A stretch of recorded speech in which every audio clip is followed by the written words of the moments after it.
諦めろバルやからあんたらなんかじゃ束なってもかなわんクワバラクワバラクワバラ目にも止まらん速さくたばらんたまらん下がらん押し通すわがままそこだけには邪魔だ俺はもう一人のあなたサラちゃんカヤちゃんワンサカ読みの国ワンダラご祈祷中になんだが4時44分もあったら4尺4分4分様がカメラジャパンから呼ぶ声がしたんならもう一人お疲れ様や入れた入れた入れた入れた入れた必死で吐いてた先で霧は晴れた猫と僕がうまく噛み合ったら痛みが重なったら心から頭みなぎってゆくなんだか背中に今羽が生えたならば暗闇からさらば飛び立ってゆく体心から頭懐かしい暖かさ足元に今花が咲いたならば暗闇からさらば飛び立ってゆく体 Motherfucker a job! What the hell is that?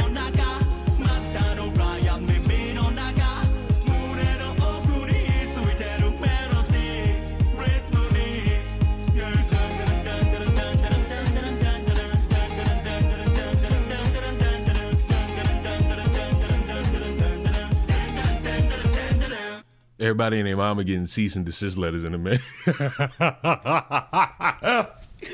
And seemed like all these people, and we all know who spent months just making up their own stories about old Charlie Kirkham. They getting letters in the mail, and it's like, I wish I could say I feel bad. I don't feel bad at all. Hello, Mr. Oreo Cheesecake. Jesus. Can't start it off no other way, huh? Can't just like start that off no other way. It gotta be like some extra shit. It just gotta be that. It's really hard to feel bad. What do you mean? Why can't we feel bad? No, we should be able to feel bad. Cause you know, just spending dedicated time just saying anything and thinking that, you know, that makes sense and being able to just like coast by and get away with it. But you know what I love about it?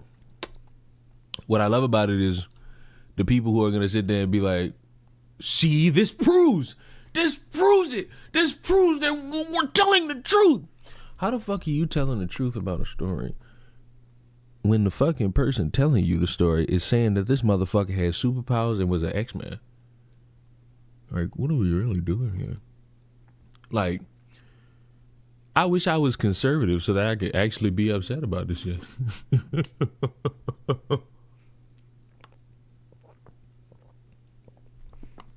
But it's like, that's the legacy left behind, not by Charlie Kirk, but by Alex Jones. Trust me this much, when Alex Jones is no longer on this earth, let me tell you, I don't know. I don't think a lot of shit is going to top the aftermath of Charlie Kirk dying. Let me be clear. I don't think too much is going to like top that, other than Trump. But you build a legacy around just saying everything is a conspiracy theory. Congratulations. It's going to come back to bite you in your ass. Especially when you're on. Imagine like your so-called friend is dedicated to smearing your entire life's work. This is how people frame Charlie Kirk to me. He was this great guy. He was a Christian. He led this organization. He founded this organization. And it is the reason Trump got so many young votes. All right, cool. Why is it that everybody that's told me that is now seemingly against that same fucking company, all because Candace Owens said Charlie came to her in a dream? Like, I'm so happy that now, because there's really nothing to defend with Candace, motherfuckers have stopped talking to me about Candace. Because you can't have this great awakening that, oh, now Candace Owens doesn't make any sense. No, she ain't make sense from jump. Candace should have stopped after her tribute. that little tribute stream she did, if she would have stopped there, really nobody could really tell her anything. A grieving friend, at best, all you could tell her is, oh, well, fuck you, I hate your friend. That's pretty much it. That's pretty much all you could tell her. And you know what? Would you have been valid? That depends on who you are. That depends on who you are and who you're saying it to. Because you say it to the wrong person, they're going to be like, oh my God, I'm going to locate your fucking home and where you work and all of that shit. But I need people to stop this stupid little gimmick that they then came up with, that you continuously say stupid shit, and then once you get like a legal letter, that somehow vindicates the stupid shit you say. No. And I'm waiting. I'm just sitting there waiting for one of my fucking partners. It ain't moral. It ain't PG. I'm just waiting for one of my partners to hit my line. Just be like, see, don't you find it weird that they're trying to silence Candace? No. Because this bitch has been actively accusing them of being a part of the plot that killed the founder. Like, why wouldn't they try to shut her the fuck up? And if she keeps going, now this dumbass woman, I guarantee you this, because she's already done it. She's did it with the Brigitte shit. Like, this dumbass woman is going to set herself up. See, we're getting closer and closer to the truth. Now I'm just going to keep going. And then it's going to go to court and she's going to be like, see, this is a massive win because it's going to prove that everything we've been saying is true. You're openly slandering a company and a widow. And motherfuckers are eating this shit up like, oh my God, such informative information. What? What's even happening in the French lady laws? You know what's happening? They're going through that process. Oh, and speaking of, DoorDash girl went to court the other day. By the other day, I think yesterday. Nothing significant occurred. And anyone who's gonna make like a 10-minute video be like, oh my God, DoorDash girl update. They're gonna say hi, welcome to the channel. They're going to recap the story from beginning to current, then give you new update, which is she went to court and pleaded not guilty, which is not the newest update. The newest update, I'm gonna save y'all anybody's like potential 8 to 10 to maybe even 20 minutes. It's now going to like a grand jury. And now we're gonna find out, well, not we, she's gonna find out if what she did will actually lead to her getting punished. That's it. That's really it. I saved y'all anybody who's gonna fucking make. I love this shot at Atozy. I don't know. I don't think Atozy would do that. I feel like that's not enough even for Atozy. But somebody will fucking be like, remember the DoorDash girl? If you don't, let me break it down. One night, a man ordered DoorDash and then fell asleep on his couch. And then he woke up to his nuts being plastered all on social media and a woman claiming he was sexually assaulted. But then, it's literally just gonna be that. When all it is when all this new updated, I shit you not, it's now being moved to a grand jury. Quick in and out. And even the last update, she pled not guilty, and everybody, including me, milked it.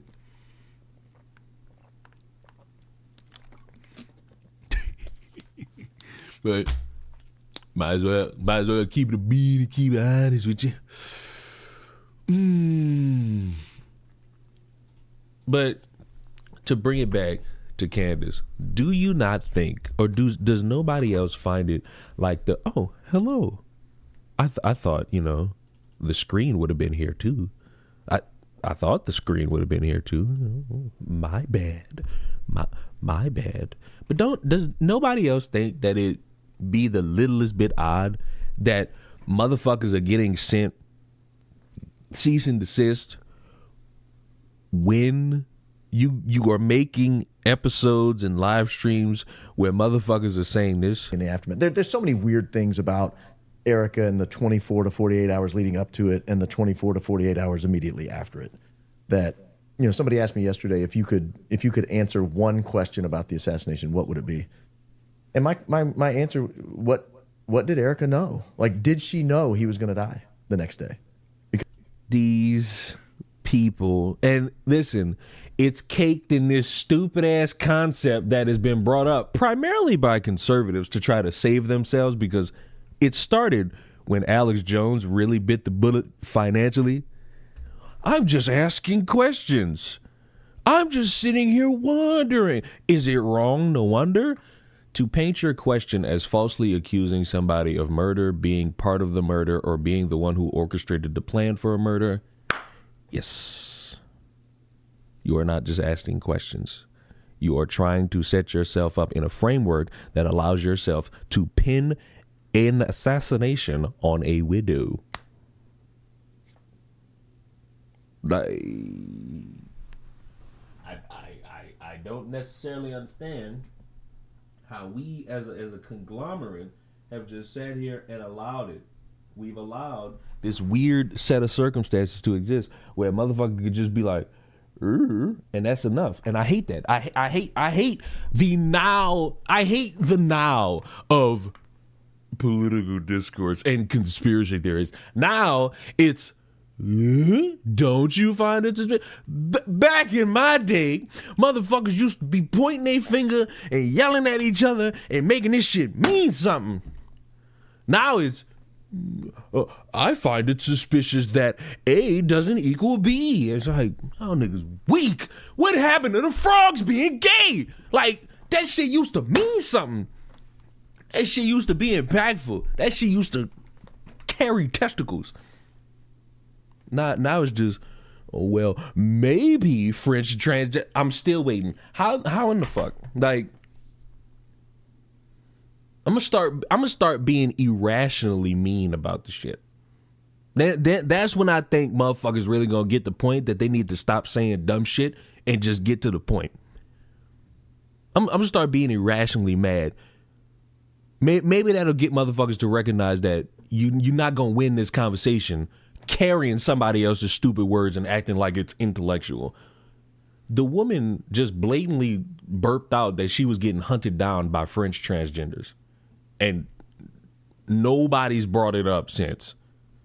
The bitch went on Thanksgiving break, went to parties, went to Dollywood, came back, and then moved on from that. Hey, I alerted the FBI, but the FBI's not responding and they're not giving me any information. Then you admit that you didn't give it through the proper channels. Like, I'm gonna start cursing motherfuckers out. Like, that's what I gotta do. I gotta start cursing motherfuckers out for the shit that they bring up. Cause in my head, are you a winter storm? Are you on the winter storm as well? That's another thing. If I die in this upcoming winter storm over the weekend, it's been a ride, gentlemen, ladies. I've had my fun, but old Leon might die. Mm-hmm. And it's crazy. I fucking opened my phone and my algorithm gave me some shit about the winter storm. I'm like, what? And then I look and I'm like, oh. And then I look at the trajectory and I'm like, oh. Hmm.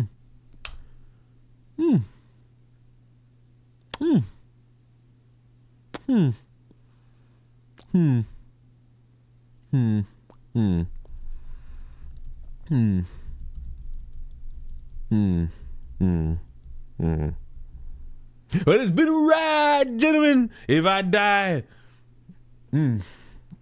it's been an honor, sir. It's been an honor serving you fucks this egregious level of stupidity since 2019.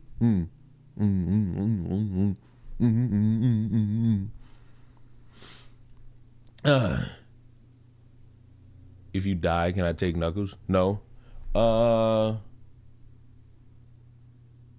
You can have Bold and Brash though. All you gotta do is find where I live. You'll be all right. I live in this small area in Houston. You'll find it. You know.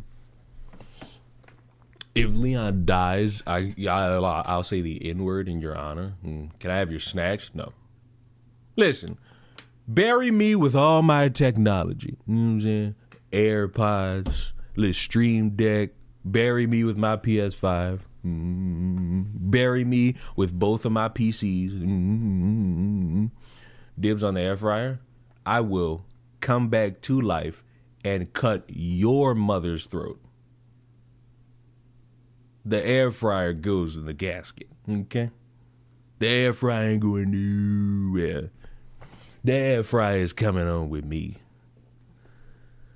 The air fryer is coming on with me. You feel me? I'm getting a pink hat. That thing's right there. Okay, I was, because I know I had it on. You know what's crazy? Some people have fucking enjoyed like the random shit I did in like those last 2 videos where I just show y'all shit that I have. It's like got tired of just like looking at that fucking screen and seeing a dumb motherfucker say some shit.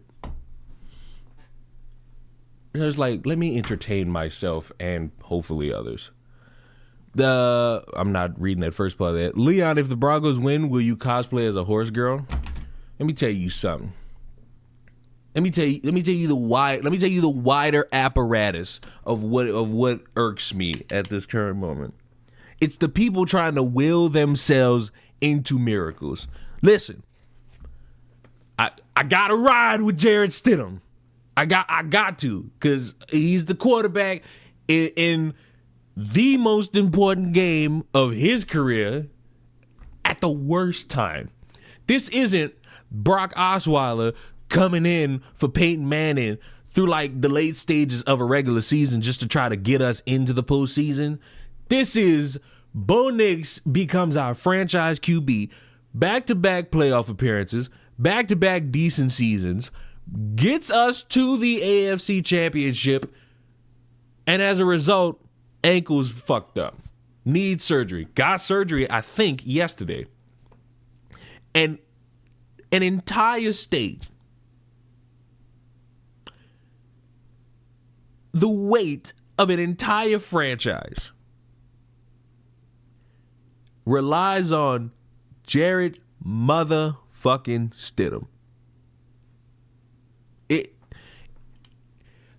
Can we be fucking for real? Can we be for real? Barton, why did you go to kick? Can we be for real? Like, it is over. Like, it's over. I can't look at this. I can't look at this and think to myself, oh, I got all the confidence in the world. I don't. Just because it's his first game. It's his first fucking game this year in the regular season. And it's like, you got all these fucking sports channels and sports YouTube channels being like, can Jarrett Stidham do it? There's a chance. I watched Bo Nix struggle through an entire regular season twice. Overthrows, constantly scrambling, an offensive line not being there, him not hitting his receivers on time. I watched this, and you want me to take the same issues that Broncos offense already had and replace a quarterback that was already there and put in a new one at the literal end of the season.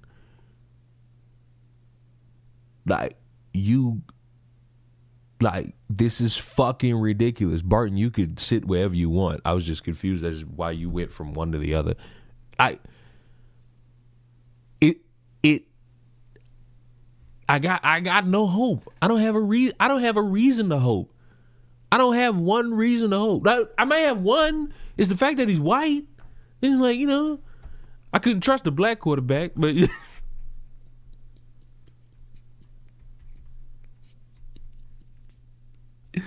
always got to find a way to comedically make it racial. And it's like, I see motherfuckers talking about, oh, Jarrett Stidham. Don't you believe in coincidences? Jarrett Stidham threw touchdown passes for the Patriots and he's playing against the Patriots. Why are we ignoring everything wrong with the Broncos offense? And you know what's crazy? When the Broncos lose, because I'm calling it, it's over. When the Broncos lose, you know what everybody that's trying to will it into existence gonna say? Oh, well, they had a backup quarterback. No shit. Like, no shit. Like, everybody knows we have a backup quarterback. There's nothing, zero, that we could do about that. It's unfortunate. Am I proud of my fucking team? Yes. Did I think that this was like all acceptable and shit? No. This was some fraudulent shit. Not since the Steelers in, I think, 2019 have I seen a team be this fucking fraudulent. And unlike the Steelers, they've made it farther. They've made it farther than the Steelers. So it's like, I can't take away from all of the good shit, but I'm not about to ignore the bad. My apologies in advance. I don't know sport. It's fine. This is just me just getting ready to be disappointed. This is getting ready. Imagine it like this. Imagine you working your job and you the best at your job, and there's a big meeting coming up and you have everything mapped down to a science in trying to make sure that you and your company get the approval for the deal you're trying to make. And your mom dies the day before and you got to prep a funeral on the dot and you got to go do that. And in your place is somebody who's a part of the team but has not been incorporated into all of the planning to get the deal done in full. They've been there, but they haven't really led the ship. And now they got to lead a meeting in hopes that you get an approval for a deal. That's as best as I can sum this shit up. Now, Monkey Wolf brings up gambling. I want everybody to look at the screen.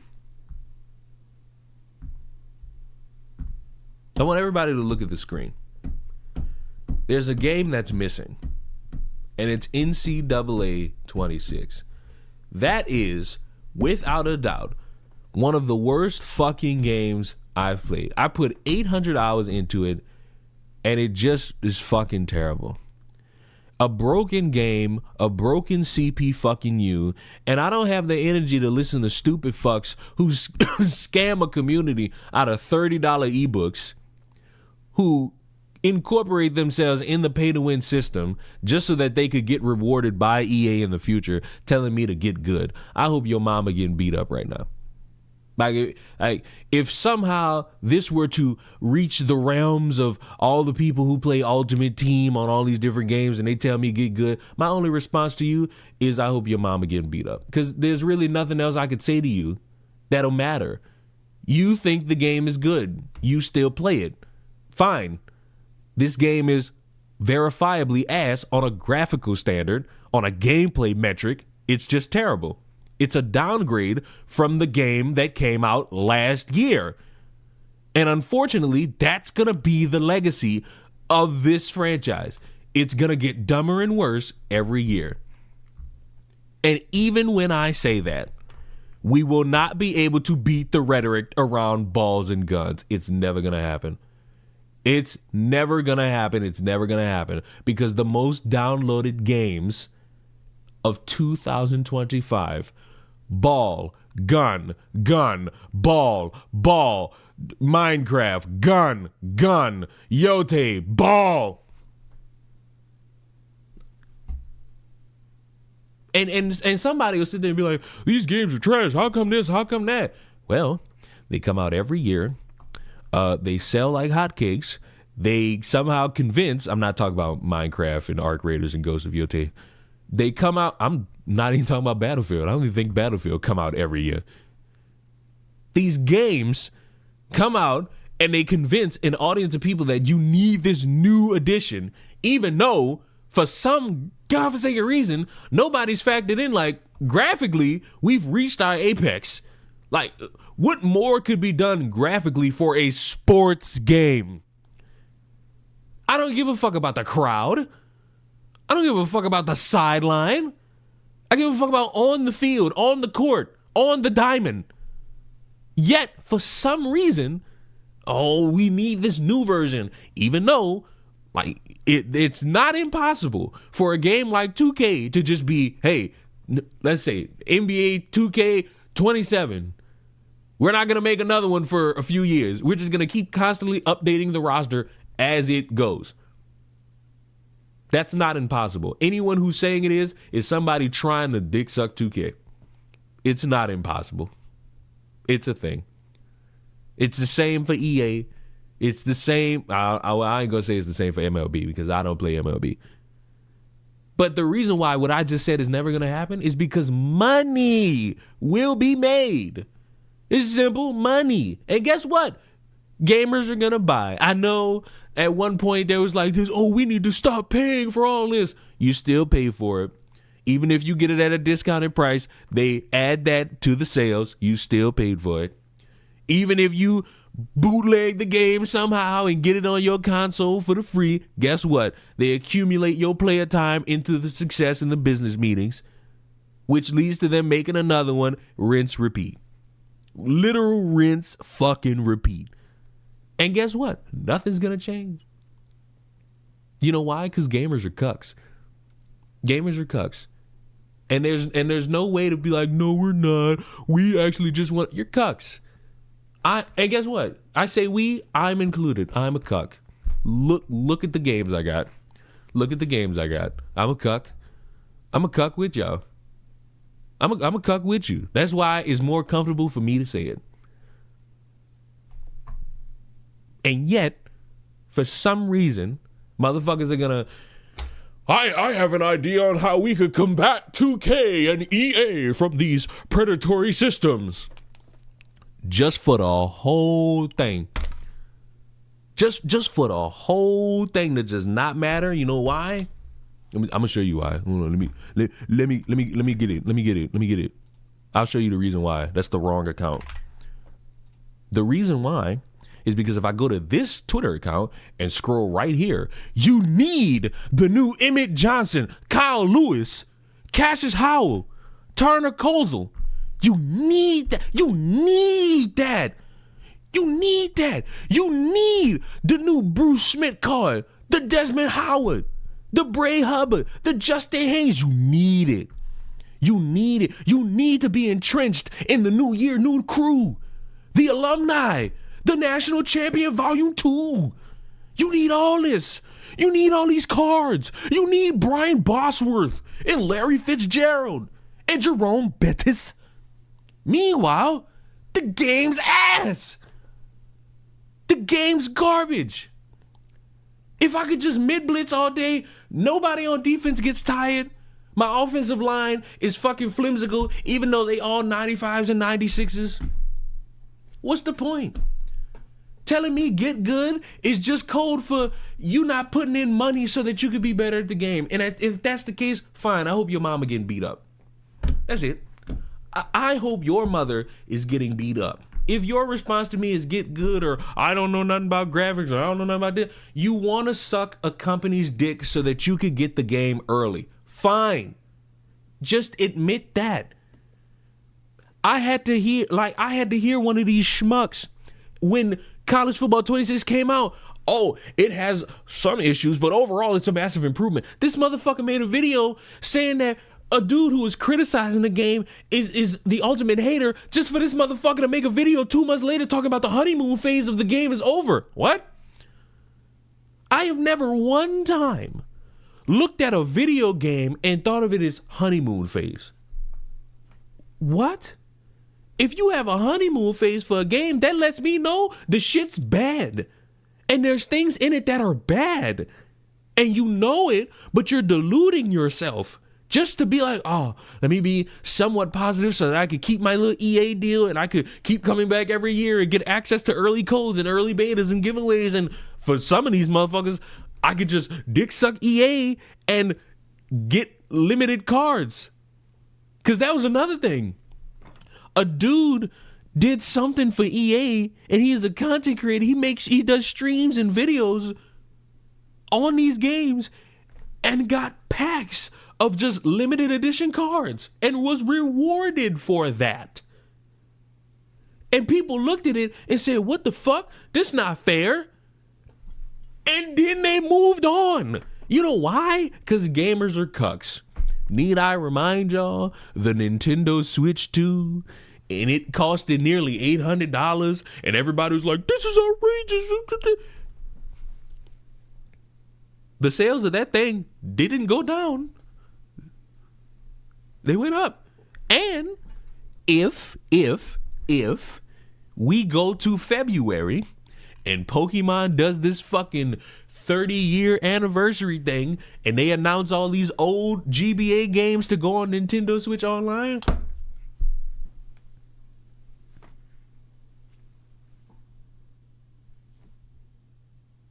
gamers are cucks. Gamers are cucks. Gamers are cucks. Gamers are cucks. That's just what it is. That's just what it is. Like, there's really nothing you could do. The only thing I could do is like somehow become like stupid rich, buy EA from Saudi Arabia, and just shut it down. Find something else to do.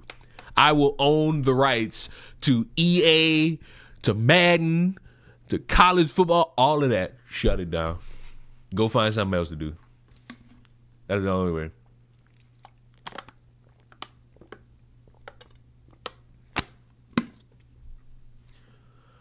Only thing I can do is not give them my money. Yeah. But guess what? That's just you. And I'm not saying that to be like, fuck you. I'm saying that is two of us not giving a company their money. They don't even feel that. It would have to be across the board, worldwide. Like, but it'll never be. It'll never be. Despite all these motherfuckers being like, oh my God, this game company's lying to you. Oh my God, this game company this. Oh my God, this game company that. People don't care.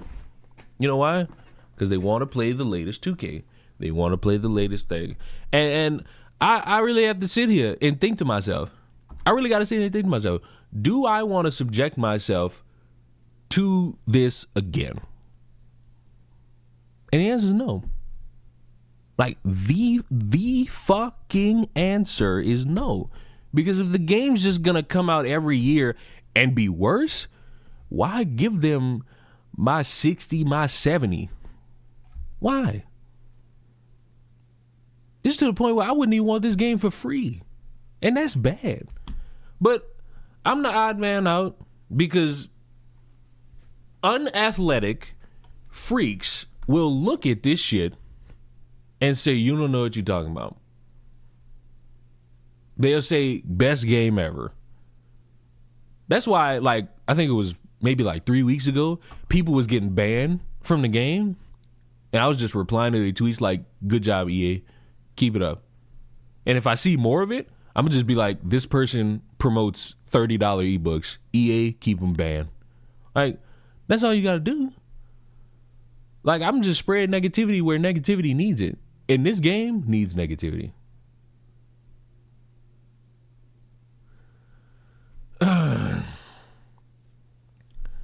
Too many people with little impulse control, they end up buying the game anyway, despite the fact that they know that not buying the game would be better in the long run. No, it wouldn't. And that's another thing that I'm getting, like, I'm getting away from too. It's like, oh, if people just stop buying, it wouldn't be an issue. Or it would actually compel them to change. No. EA came out and told everybody, hey, we gonna make a college basketball game, and people got hyped. Then 2K, I think the same week, was like, oh yeah, bet. We gonna do it too. And then EA backed out and bowed out of it. Like, the whole competition would make the games better. No. Like, and honestly, I ain't even mad at 2K. I'm mad at the consumer. Because it's the same game that comes out every year around the same time Nothing's different. Like, EA's just printing money. EA knows how to print money. Fine. Keep doing it. Keep getting these suckers out of their money and then have fun with it. They got me. They got me out of a couple dollars. That's fine. But see, now that I'm playing a fucking game that's abysmal in terms of quality, in terms of enjoyment, in terms of anything that a game should be, even a game that comes out every fucking year. Now that I've sat here and stomached like utter shit, I don't think I can play this fucking game again. And I'm saying that I might re-download 26 in the hopes that maybe some time from it an update will come out that'll maybe fix some shit. But other than that, like, I mean, fuck, I'm on Arc Raiders just living it up. Like, I got 3. How many I got? Fuck it. I'm gonna just turn it on and I'm gonna enjoy my time. I'm gonna turn it on. I ain't gonna play it. I'm gonna wait. I'm gonna see. I just want to see, like, how many affiliates I got. Because last night, motherfucker was on his grind. I got an affiliate blueprint, and I told myself, I don't know how I'm going to end up getting the fucking reactor. But then I brought in one of my guns. We blew up the fucking matriarch, got the matriarch. I got 3 matriarch reactors and got the fuck out. Where's my inventory? Gun. How many I got? 1, 2. I have 4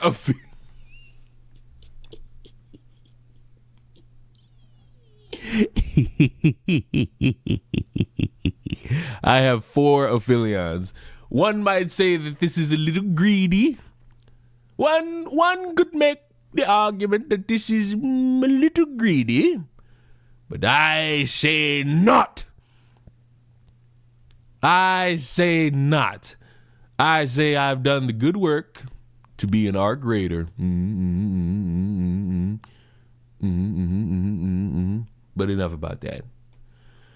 That makes 2 of us. I played Destiny for 10 years, and it took a long time to get out of that abusive relationship. I won't be buying Marathon, but most of my clan will just to try it. Leon joined the VTuber scene. Wasn't there a fucking VTuber? So a VTuber made a fucking ice joke, and it made a lot of people mad. Apparently, like, one of the fucking VTubers hasn't streamed in a while, and everybody's like, did they get deported? What was the joke? I ain't gonna lie, the joke was long-winded. It was one of those, hey, I'm gonna do this expecting somebody to get mad, but oh, it's their kink. It wasn't Nux Taku. So the joke was essentially, hey, my friend got deported and I'm working with ICE to line up a bunch of ICE agents to spank them just so that they could be punished, but they all they love it. So there you go. That was the basis of the joke. And as bland as I fucking stated it, trust me, if you find the actual fucking thing, it's even more bland. Did you see the Marvel Rivals tournament? So I heard somebody did not get $40,000 because like one of their teammates didn't switch to like a tank or something else. And honestly, I don't care because it wasn't me. It wasn't me. And I think the only thing about that really interested me was, if y'all remember a few months ago, that dude who got mad because he was playing ranked and his record showed that he played shitty, and he blamed like women playing games. That motherfucker tried to latch on to this and be like, you wouldn't have lost that 40,000 if you had male players. And everybody was like, whoa, time out, you're still a loser. We don't agree with you. I think that's the only fucking thing about that really interests me. Because everything else about it, it's usual tournament shit. Like that's usually just like a bunch of tournament shit. Like to me, that's just a bunch of tournament shit. So how y'all want to do this? I done spent 40 minutes talking about other shit. I, for some reason, dedicated too much time to a fucking... I dedicated too much time to talk about EA, which I'm embarrassed. Because I literally... I'm sitting there... I've never... Man Jericho, I've never done this. I was literally playing College Football 26. And I shit you not, I'm just sitting there.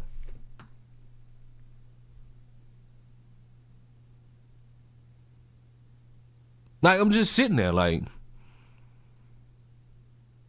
it's not fun.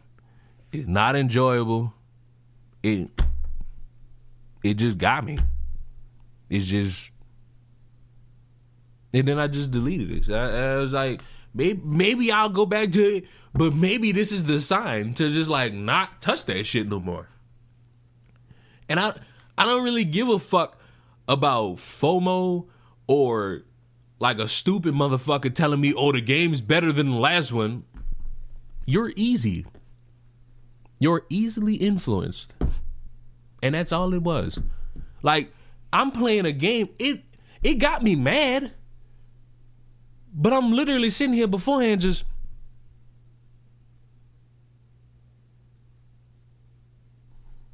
Like, there's nothing else I could do. There's nothing else I could do about that. A shitty game, not updated graphics, horrible gameplay, horrible CPU, horrible creativity. And this is the thing. If it wasn't that, if somebody were to hear me and you disagree with me and you're going to say, oh, the game, this, that, and the third. If that was true, you wouldn't need things to improve on for 27 videos popping up. You wouldn't. So maybe that's just like, maybe it's my time.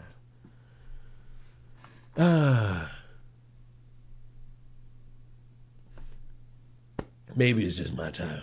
What did I miss? Relatively nothing. Like, relatively nothing. Like honestly, relatively nothing. Leon, I'm still banned from your Twitch. You gonna reverse that? Do not ignore me? Well, you all capped me, so. You just all capped me.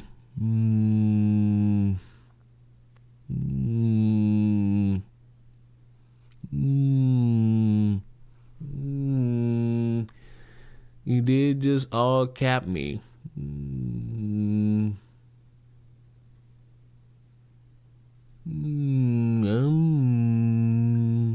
And honestly, I forgot to do it. But you all capped me.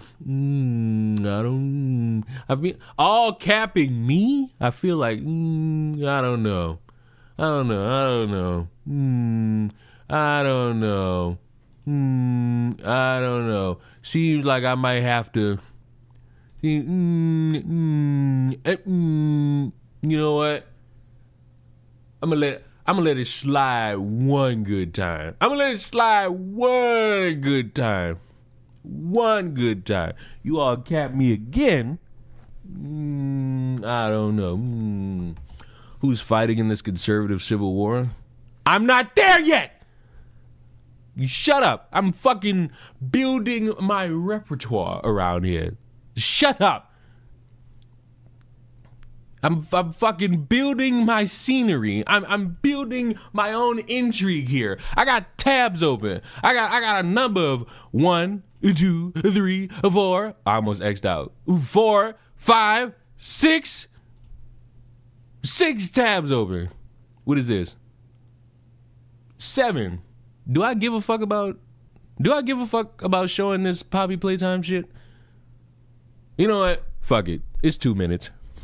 Fuck it. What is your name? What is your experiment number? Can you tell me who you are? Oh my.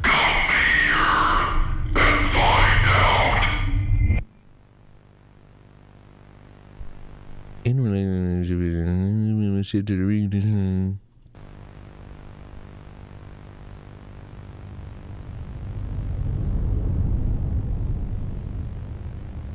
We need extensive treatment. Feels weird seeing them like this. Like what? Like feral? I don't know. I hardly recognize them. Yes, that's Preston, Catherine. if I didn't know you, I'd say you sounded like a new guy.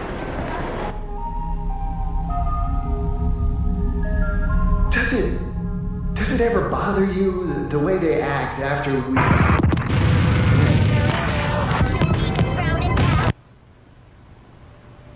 No, not really. The work's important.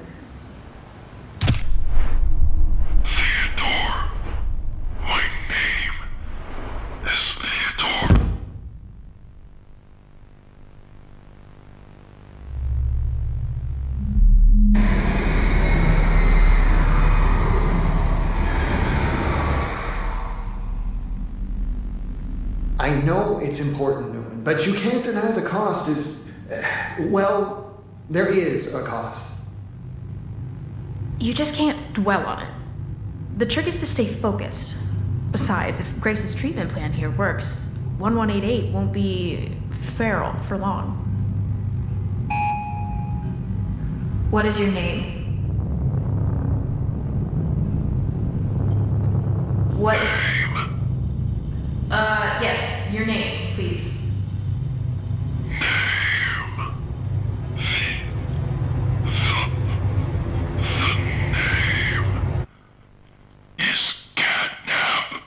Oh, that's nasty.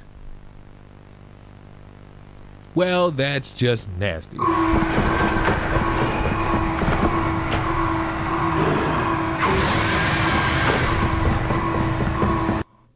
Well,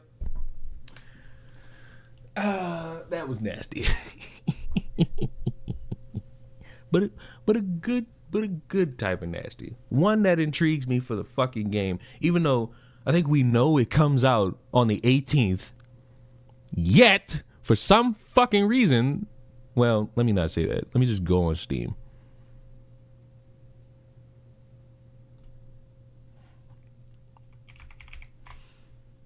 Can I pre-order this now? No, even though like you have the fucking release date. I guess I guess I'll just buy it the fucking day of. I guess. Okay, fuck it. That was kind of fire. The sick part is now we know how they fucking corrupt these little dickheads into turning into monsters. Fine. Now my fucking quarrel will be, will the game be good? Because this is another one where like the game was fine up until chapter 4, and it was crazy. It's the same thing. It's the same thing with EA. You critique how the game came out in poor fucking quality, and the proof that it came out in poor quality was the countless updates that Mob Entertainment came out with to fix the fucking problems. And you got these motherfuckers who are in the fucking creator program for that game, for that company, saying, was it really that bad? Are people's expectations overblown or not even justified? Bro, I can't, bro. Like, motherfuckers who are paid by EA, what's this game? It's called Poppy's Playtime. It's a game that I think is also on console. Yeah, it is, because I got like chapter 1 on console, and then I said, fuck it, let me migrate to chapter 2. Because I think at that time, chapter 3 was coming out, and I needed to fucking get a hand on the game itself. Yeah, this shit is on console. You're all alone now!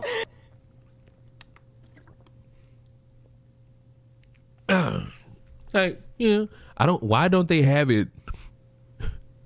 Wait a minute. Why don't they have it to, well, because the whole thing, you know, yeah. But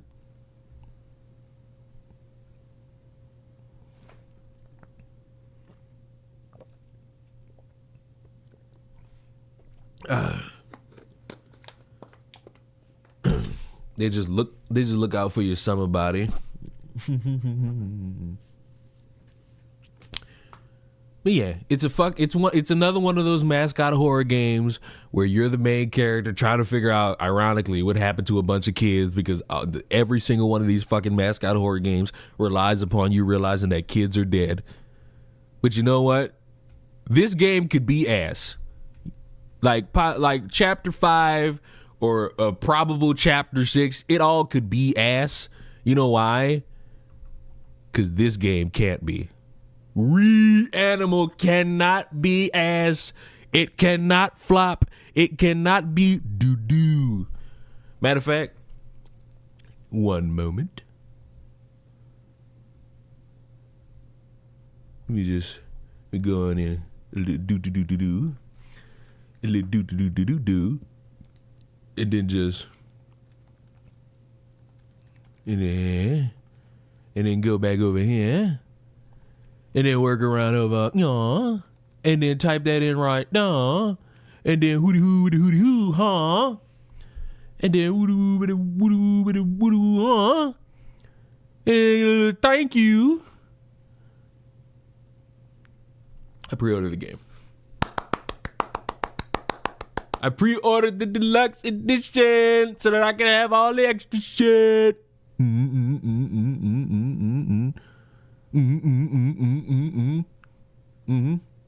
This game doesn't interest me. Oh God, you know who it does interest? Me. Hey, ain't that nuts? Who does it interest? Oh, me? That's why I bought it, dickhead. You know why? Hold on.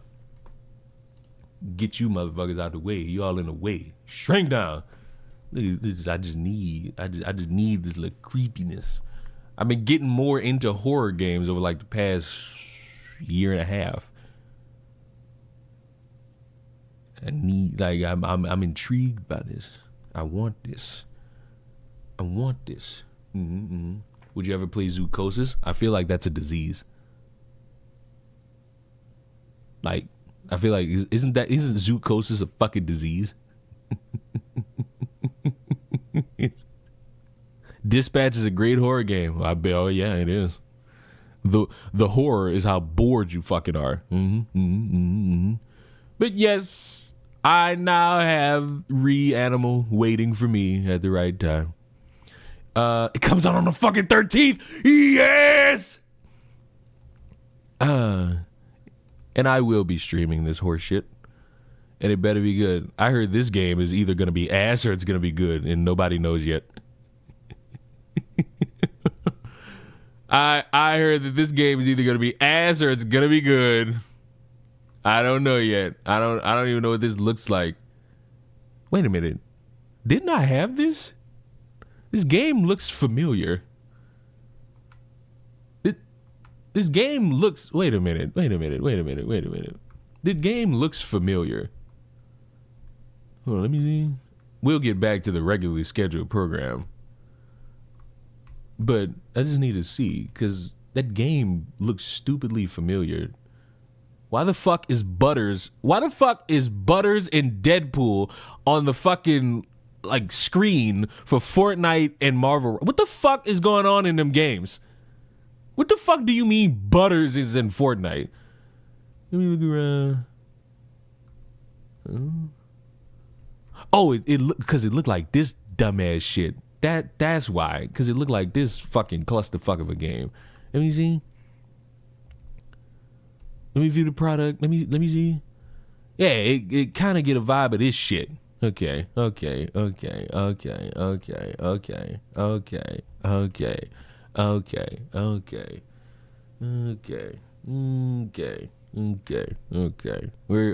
getting somewhere. I'm getting a little somewhere. And understanding what's going on here.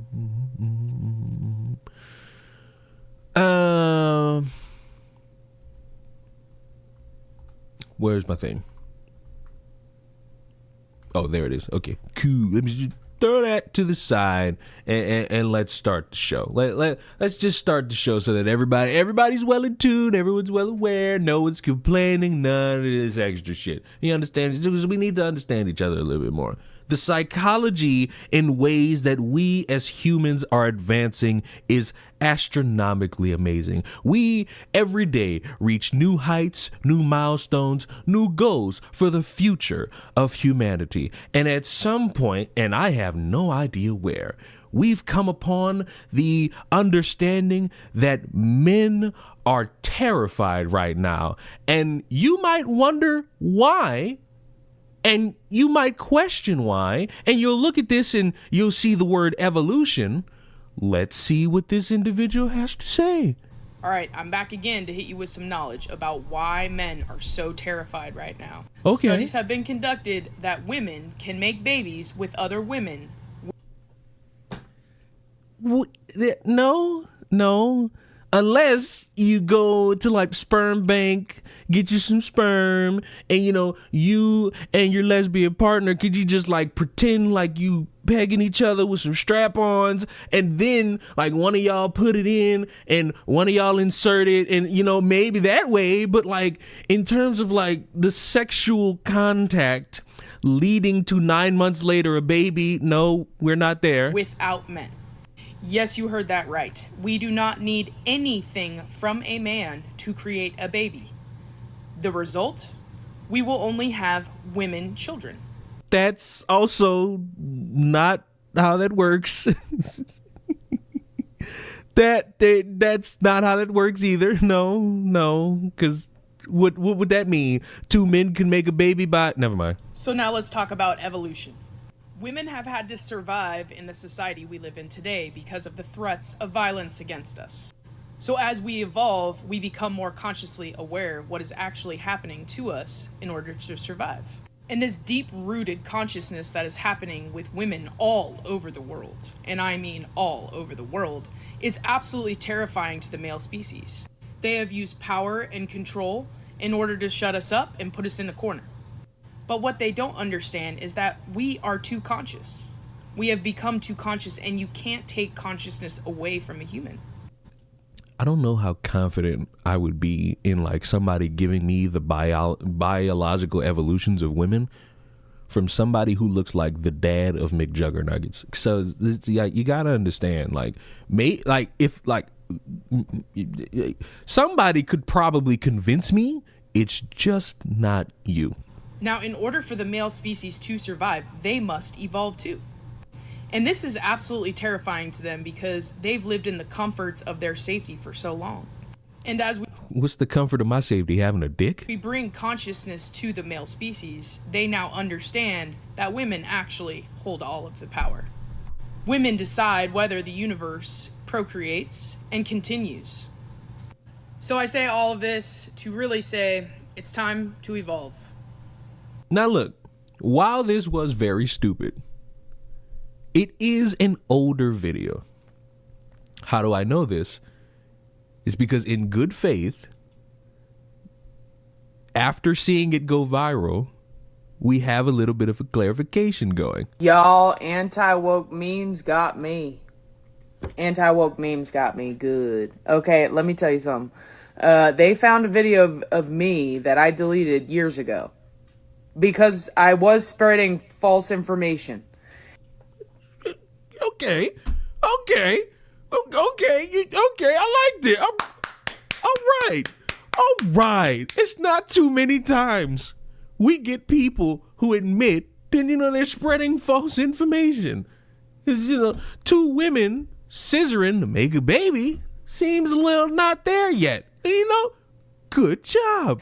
And that's unfortunate for me. I thought I Yes. deleted it, and it is resurfacing a year, 2 years later. Basically, I talked about how women can have babies with women That's wrong. without men. Okay, but the science is not there yet. Fuck. What do you mean yet? What do you mean yet? What do you mean yet? You still got hope. God damn it. Why? Never mind. All right. Never mind. You hope you end up right. Oh my God. You just hoping that you end up right. You hope. You hope that you end up right. You hoping that you end up right. Okay. All right. It was a bad take, and I apologize for that. But I deleted it thinking, there's better room for better takes there, huh? But since this video is kind of going viral, I feel like I need to speak on it.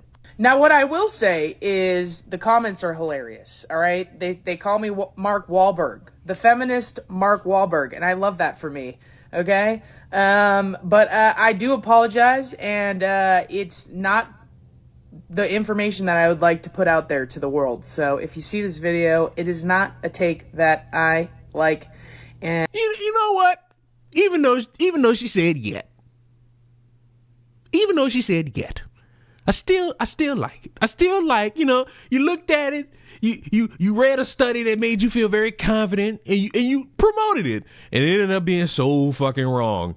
And you own it. We don't get too many of these. Bro, we don't listen, Linda, listen. We don't get too many of these where somebody will admit, they got something wrong. And even though they still hoping, because that yet holds a lot of fucking weight. Even though they still hoping, I'm still let it rock. I'ma still let it rock. Because you know what? They got motherfuckers who will get a cease and desist letter and just be like, oh, you're all lying about me. Oh, another thing that y'all missed, whoever was asking, what did I miss? DoorDash girl went to court again, and I'm going to spare you a potential 8 to 20 minute recap video. They're just moving into a grand jury. Anyone telling you like there's this groundbreaking new update, they're lying. After I said I would record. Shut up, you. There really is no groundbreaking new update other than it's going to a grand jury. That's it. That is it. There's nothing else that came out of yesterday that would mean anything to any of you. No, the bitch wasn't kicking and screaming in court. No, the bitch wasn't brought in handcuffs. No, the witness wasn't there crying. Or the person it happened to, not the witness. He wasn't there crying. That was it. Which strengthens my point that a lot of this shit is just boring. And without the fanfare of it, you won't fucking hear too much from people. Leon, have you been watching Jujutsu Kaisen Season 3? A legacy episode is coming out tomorrow. A legacy episode is coming out tomorrow. I ain't gonna spoil it. We getting a legacy episode tomorrow. As somebody who's been entrenched in the manga, you're getting a legacy episode tomorrow.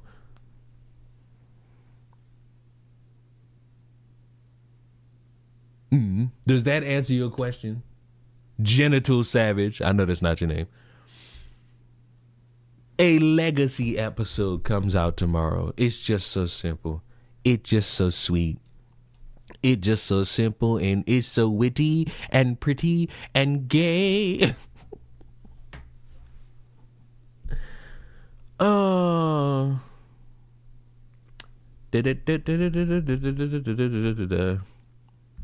It's gonna be so good. Yes. The only thing that'll fuck it up is if it's One Punch Man animation. That's literally the only thing that'll fuck it up. It is, without a doubt, without hyperbole, if tomorrow's episode has One Punch Man animation,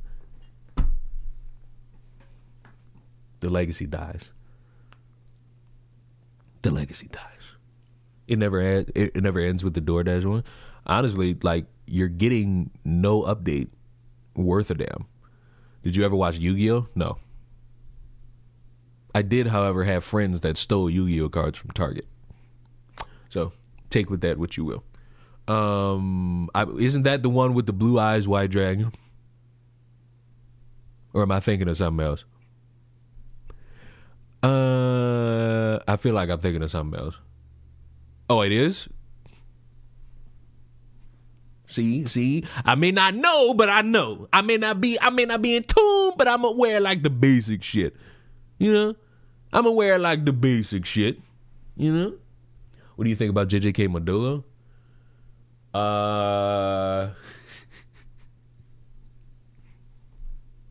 I got into like a heated back and forth with my partner about this because we was talking about all the characters and how much they mean or what they don't mean and who the strongest.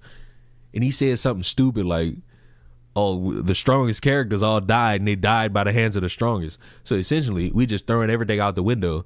And basically, the last nigga alive is the strongest, which means since Yuji is technically immortal at this point, and all of his fucking friends are dying of old age, fuck, I guess he the strongest based off nothing but the muscle, literally based off nothing but the fucking muscle of it all.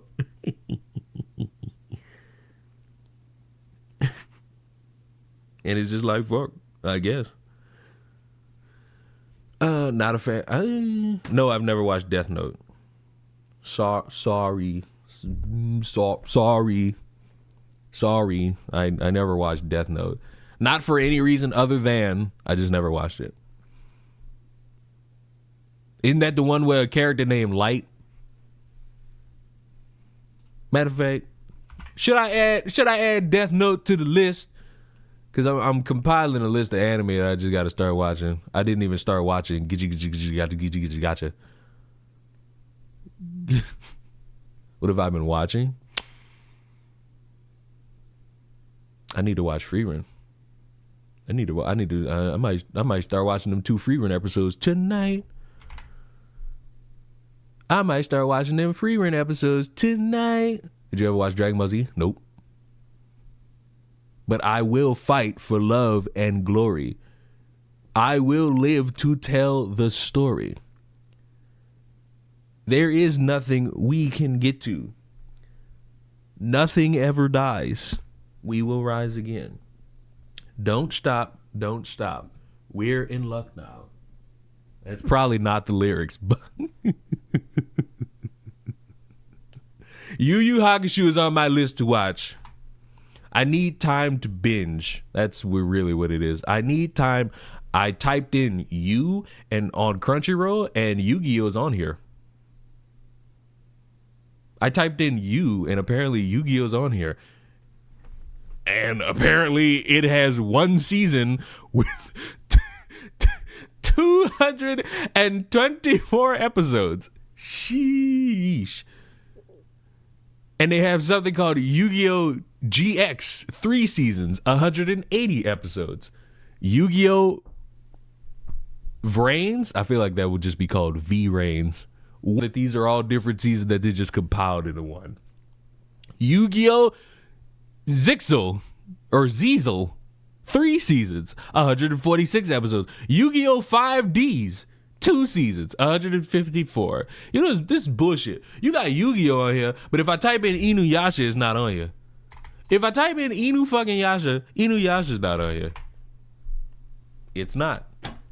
But if I were to type in Yashahime, which is like the little sequel, is it really a spin-off if the characters from Inuyasha are there? The sequel, Yashahime's on here. Crunchyroll's so fucking odd. Do they have Bakugan? No, they do not. What, do they have Beyblade? They have Beyblade. Yashahime is trash.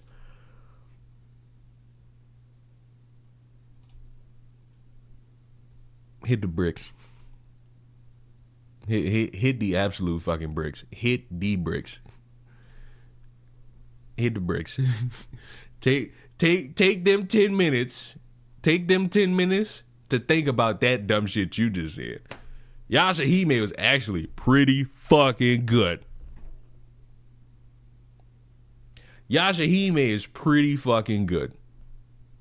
Somebody who enjoyed Inuyasha, I enjoyed Yashahime. I don't know how the fuck Beyblade's on Crunchyroll, but it's just the fucking dub. And it's only the first 14 episodes. I was wrong. I'm so wrong. I was so wrong. I was wrong. I was wrong. I was wrong. I was wrong. I was wrong. I was wrong. I was wrong. I was wrong. It has the 3 other seasons. My bad. My bad. I was wrong. I was wrong. I was wrong. I was wrong. But when I type in Pokemon, this is ah! And who? Yes, I watched Solo Leveling. Yes, I watched Solo Leveling, and so much so that I started the manga. And y'all just want to talk about motherfuckers just talking then fighting. Terrible. Just terrible. Not even in a bad way. Just in a they just go get it on type of way. I need to fucking watch Spy Family. I need to watch the Spy Family season 3 and the movie. Just so I can fucking have that in my arsenal.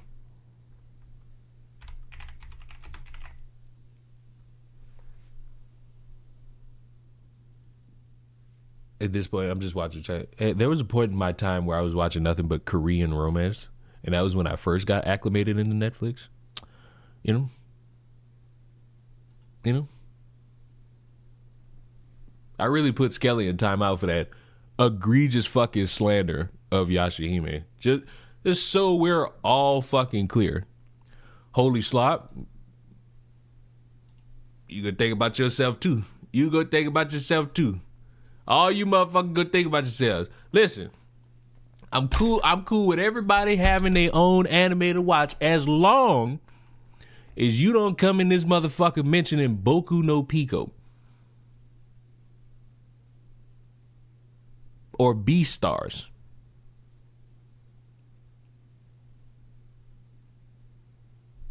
Okay? Okay?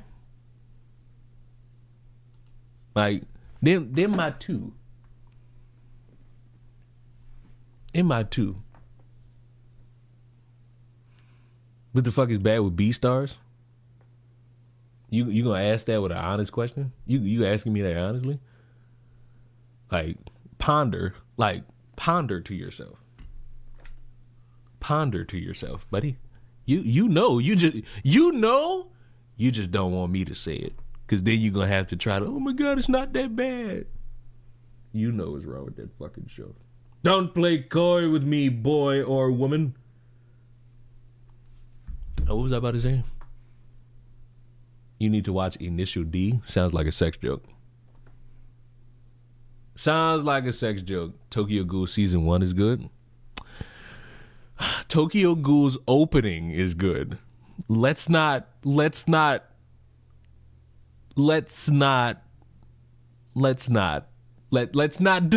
our fucking selves. Let's not delude our fucking selves. The opening is good. The season of Tokyo Ghoul? Yeah.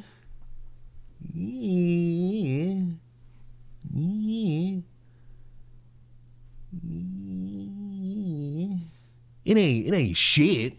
It's just yeah. It's like I could watch it. It's just yeah. Yeah. You know?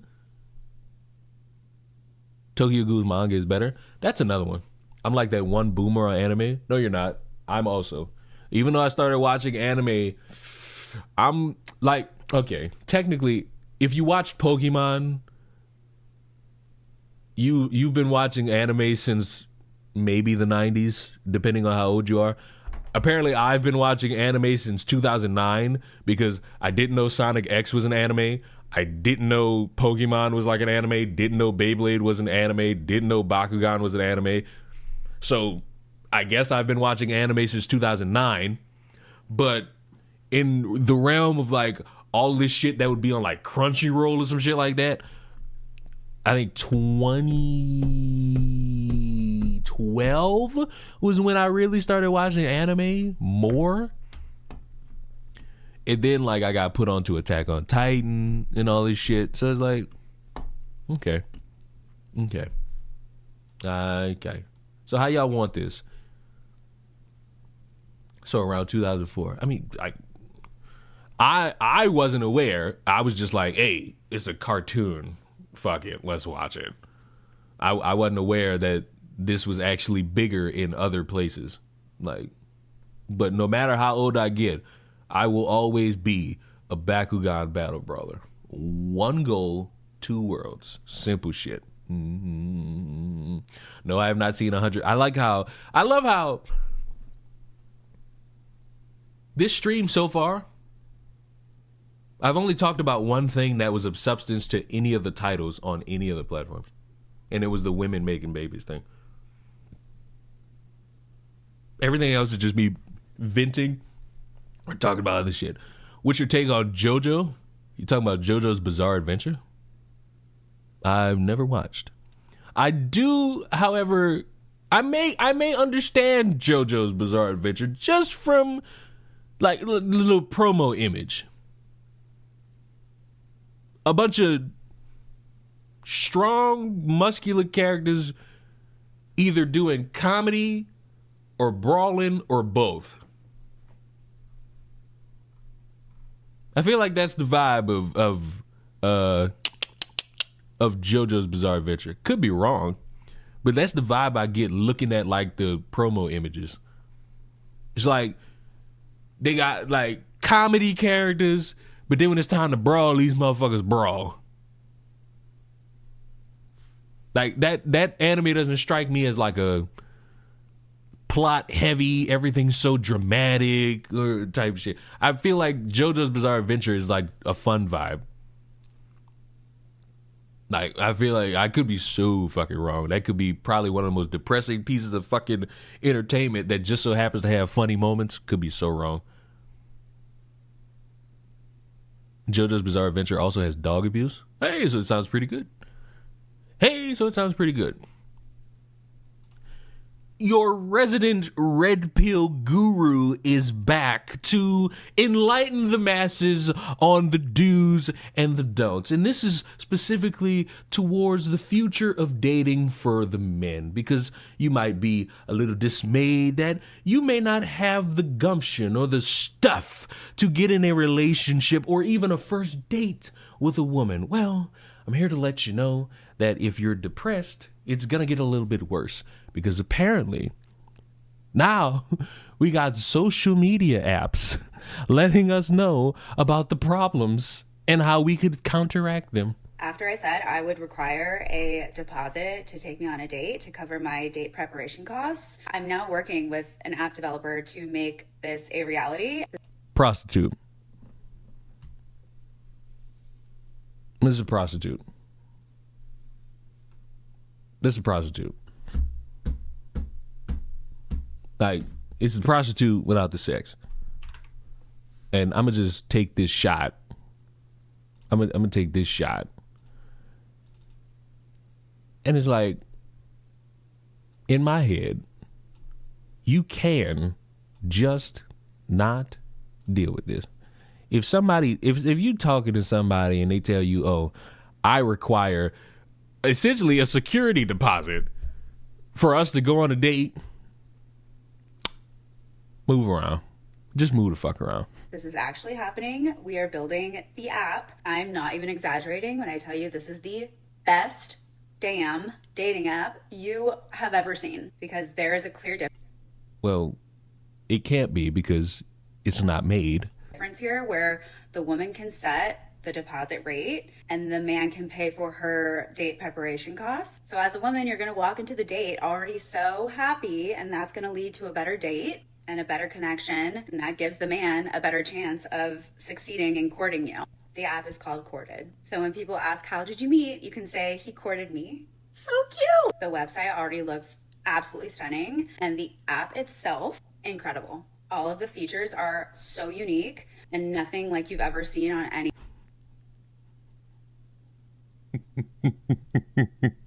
So who's going on the app first?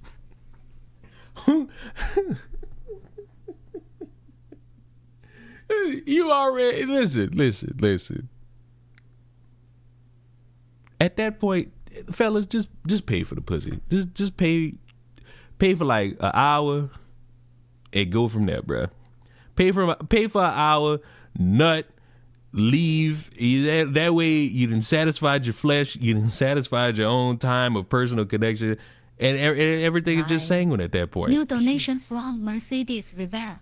The fact that I heard that through my fucking thing astonishes me. It will always just astonish only me.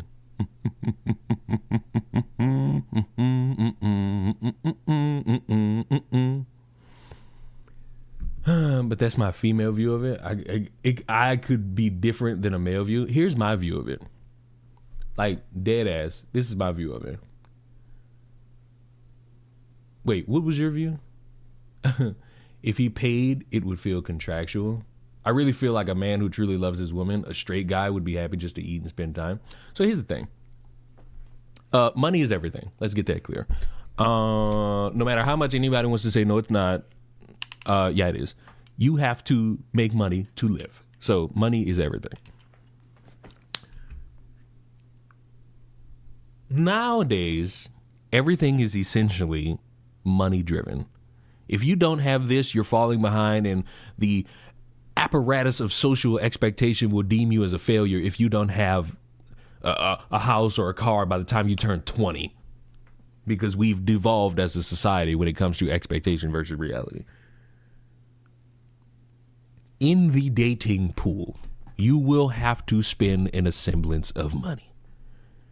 Gas, date, anything in that regard, you're going to spend money. But if I were interested in a woman and you wanted a male's perspective, if I were to engage in communication with a woman and, you know, I'm feeling like maybe something's there and I'm willing to engage, I'm asking the woman out on a date and I'm paying. Now, what I do, it really depends on me and that person, because it could be something where we talk this shit out. It could be as simple as, oh, we could meet at this place and we could do this, or we could go here and eat this. Like, somebody who is essentially a stranger to me, they're not getting a surprise date. They're getting a, hey, I would like to do this, and this. Or I would like to do this and this. Or I would like to do this. It can't be no surprise, because surprise, I might be missing a kidney at the end of the night. But would I get on an app and run the risk of just giving a random woman money for her to prep herself for a date just for her to not show up? Because I feel like that would have to be a drawback to this. Like, you paid a woman, let's say $250. You pay a woman $250 for date prep, and she never show up. So now you out $250, and any extra, that was the gas for you to get there. This is not a sound idea. And it lays credence to the losers that will look at this woman and think it's all women. I'm sorry. Like, I don't mean to be that guy. You got to recognize that what you see here is not what you're going to see out there. Online, you're going to get the dumbest of the dumbest, the worst of the worst, the slow of the slow, the people who are not in tune with actually understanding human connection. They just want a motherfucker to essentially be their sugar daddy or sugar mama without the sugar. I believe all of you in here want to fuck and to be fucked. You want love. You want connection, whether it be friendship or relationship. You want it. I don't want it. Yeah, you do. It's in the back of your mind. It's one of them deep, dark thoughts you think about. And you wonder if there will ever be a moment where you end up happy with people around you. How do I know that? You do. You know what you want too. Like, you know what type of care and what type of love and what type of respect you want. You all know it. I'm betting dollars to donuts, paying a random woman to potentially go on a date, that ain't what you want. It'll be difficult to find. It's not something where you could just go outside and just see a person and then, oh, God, y'all have matched. It's just that easy. No. It requires a few things. It requires, number one, you, this is the most important, you to reflect on who you are as a person and recognize your goods and your bads, your successes and your faults. If you can do that, the next step is to build upon yourself. Make yourself better than what you were the previous day. And then after you spend time doing that, then you might be able to try to go out there and find your one-to-one, whether it be friends or relationship. And then after that, it's all up to you and that person or that group. You either gonna let it fall or you gonna let it rise. You either gonna succeed or you gonna fail. And when you succeed, congratulate. I'll be the first one to congratulate you. But when you fail, that's not the end of the world. Dust yourself the fuck off. Retool. Strike again. Men ain't shit. Women ain't shit. Women gold diggers. All men want is the body. Y'all are getting that shit from podcasters who have to pay people to be around them. I saw this gay ass roundtable of all the losers who have somehow convinced young boys that women don't matter. I see these loser ass women who try to host these speed dating events where it ain't nothing but about maybe 10 women showing up and no dudes.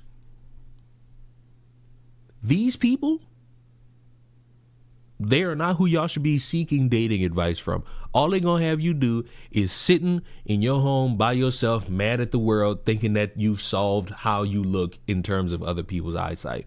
And my question to you insecure males, primarily because I'm a male, where's your Bugatti?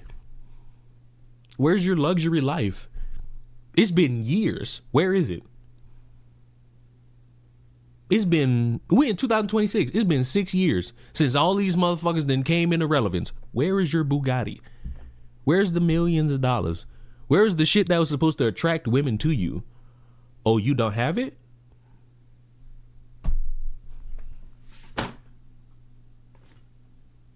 Sounds like you should have just been working on yourself instead of paying a motherfucker to tell you that women suck.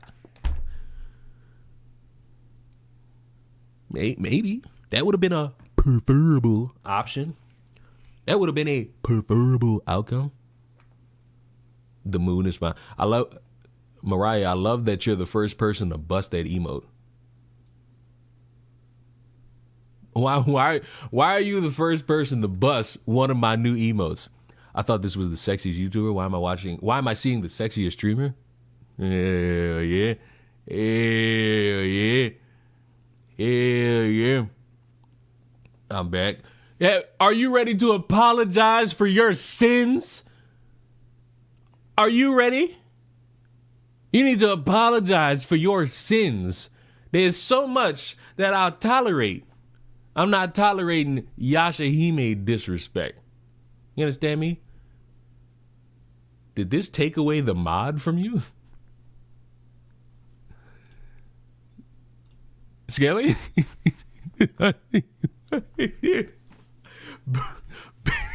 I didn't know banning or putting mods in timeout.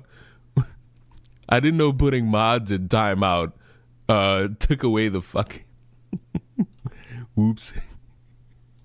Whoops. Hey, you can have it back.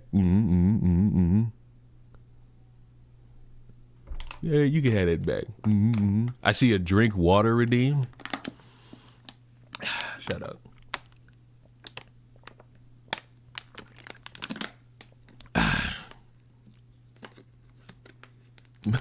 Shut up.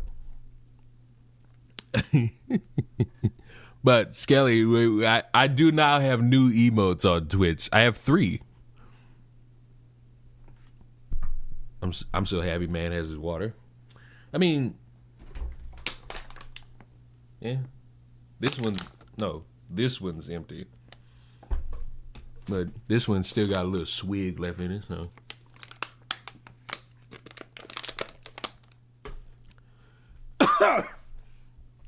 it went too fast. It went too fast.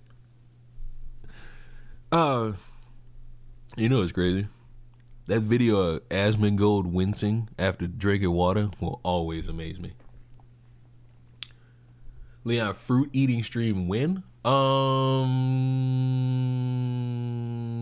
Not really ever, because I don't think, are grapes fruits? I doubt that. Starving for emotes on the YouTube side? You might be right about that one. I have had like this stupid concept of emotes in the back of my fucking mind, but the only reason why I haven't told Skelly to start making them is because I never want to fucking... Okay, so y'all see this? I had a fucking idea for like a new one, but like it fell through in my mind and I didn't want to waste Kat's time. I didn't want to waste Kat's time with like a concept that I didn't have fully in my fucking head. That's why I kind of gave up on it. And the only, like, I want to fucking have like at least 3 new emotes, but I need them like mapped out in my head in order to make sense. Because if I don't have that, I'm not about to waste the fucking artist's time. You're like, I have this concept. Because really the artist is only, hey, money? But if I ain't got the fucking idea, I'm not gonna give you the money. I need the idea first. Then I could just fucking type that out, give you the money, and just let you work. Cause it's like AI. Fuck AI. I want you motherfuckers to sweat in front of your fucking little screen as you draw this shit the fuck out, bitch. Okay. Can we get a little Leon emo? What are you talking about? You talking about this? You talking about this? I could probably do a little something with that. I could probably do a little something. I could probably make that happen. Because wouldn't this count? I feel like I could make that happen.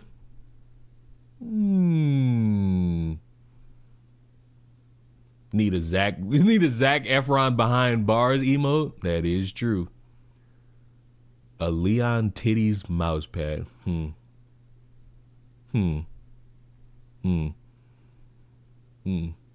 How about a Redditor mod emote? Like, the thing about that, to me, like, I necessarily have no idea why people want me to watch this. Like, I have no idea why anybody wants me to watch this, because the base of what I understand is like it's a Reddit mod, and my understanding, no matter how anybody wants to spin it, is yes, this is how I've always envisioned Reddit mods. And like I saw like 5 seconds of this shit, and there's no way that I could walk away from this shit without thinking, oh, this is all just a bit. Like nothing about this is real. That's my takeaway from it. Nothing about it is real. It's just there. Reddit mods should be treated as celebrity. Like I hear that and I don't take you serious. Like I cannot for the life of me take anyone serious at any point. What did they expect? I guess they expected a semblance of either dirt or grime. To continue this weird trend of getting everybody on tap to understanding that these people who claim to want to be heroes are just performing for the damn camera, liberal woman says she would do anything to be on the front lines in Minnesota and stand up for the immigrants. When I tell you guys every bone in my body wants to be in Minnesota right now, then get out there. Just get out there. Just go. Find a way. The strongest of heroes find a way. The strongest of soldiers find a way to make ends meet. The most dried person will find a way to get their weenies wet. The brokest of individuals will find a way to get a little bit of money. If you truly cared about the migrants, the immigrants, the illegals and the legals, the women who get shot by ICE, you would go out there and you would hold your fist in the air and be so proud of what you're doing. Meanwhile, while you do it, they're deporting Mexicans. While you sitting here wishing you were out there, they deporting Mexicans. And by the way, what could you do? Just stand there and just hold your just be proud that you're just out there looking good. helping the community. If I had it, I would be there, because this is crazy. What we are seeing is crazy. And like Caress said earlier, we are watching history in the making. Oh, yeah. I bet you are watching history in the making. But much like the first response to this Twitter video, get a plane ticket, get a train ticket, do something. And another, like, I don't understand why we're all still participating in the hamster wheel of America at this point. Well, seems like you talking like you're ready to leave. Why are we all still participating in this hamster wheel? What are you going to do? It's a hamster wheel that was spinning before you were born. Now you're a part of it. Now you're rotating with everybody else. And the only way you get out of it is become a billionaire. That way you can control the pace of the wheel, or you move somewhere else that may or may not be favorable to you as a woman. We're just running around in circles. We're all still going to work. We talk about doing a walkout and people are like, I can't miss work. Well, you're going to miss out on your rights then. I don't know what to tell you. Oh, well, go outside. Well, you don't know what to do. You wish you could be out. Well, go miss out. Go miss out on work because you're going to lose your rights. That's what you saying this to us. But what are you doing? You just sitting there. I don't know what to tell you. Anyway, my heart is with the people in Minnesota. I wish I was there with you. If I had the funds to be there, I would leave yesterday and be there on the front lines with you, because we all need to stand with Minnesota. Then go out there. We all need to stand. Go out there. You just sat there and burped about, oh, well, people say they want to do something, but, oh, I'm going to miss this, I'm going to miss that. You just did the same thing. You probably have a job. You probably have things you have to take care of in wherever it is that you live. I don't want to know where you live, but you probably have things that you have to take care of, much like everybody else. But for some reason, you got more ammunition to be a little bit agitated towards people who tell you they have things to do than you are yourself. Go out there. Go be a part of those makeshift fake ass Black Panthers who are running around pretending like they the hardest motherfuckers on the planet, yet they got all them guns and they nowhere near ICE agents. You got all these people who champion, oh, we gotta start retaliating against these ICE agents. Nobody making a move worth a damn. Do it. Go out there. Go be a hero. Go be part of history. Because if not, you just go be somebody talking about how everybody else should do it. And it should be somebody else. Much like this guy who apparently is perfectly fine with the idea of going to ICE agents' houses. If we dox these ICE agents, if we can dox these ICE agents, we need to go to their fucking houses. And do what?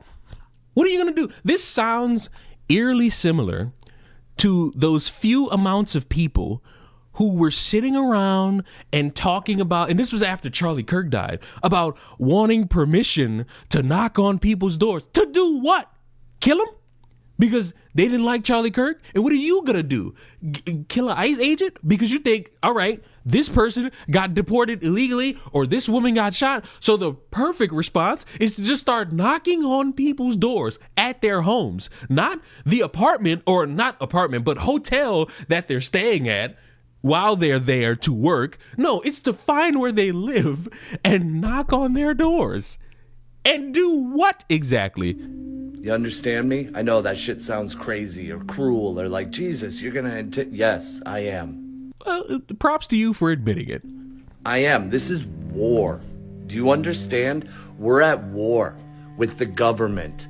And the branch of the government, our state, local police, troopers, guard, aren't doing anything. Fry, Walls, Peggy, Amy, Tina, none of them are doing anything. Angie Craig, Elon Omar, much as I like her, none of them are doing anything. So you think, okay, I could work with you on this. Your politicians aren't doing anything.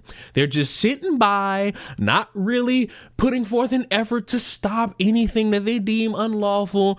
Probably should have voted for all of these individuals on that side of the political aisle instead of complaining that the third party was an option or listening to some dumbass like Hassan telling you that if Kamala was in office, she'd be doing the same thing. Maybe you should have done something a little bit different about that. But instead of taking the moment and recognizing that, all right, our elected officials either don't care or aren't doing anything, or they're on the side of all the things going on, you now decide to take it into your own hands and say, hey, I'm going to start knocking on these doors. This breeds the implication that you want to kill people, that you want to take people's lives, that you want to see a bunch of people dead based on who they work for and how they align politically.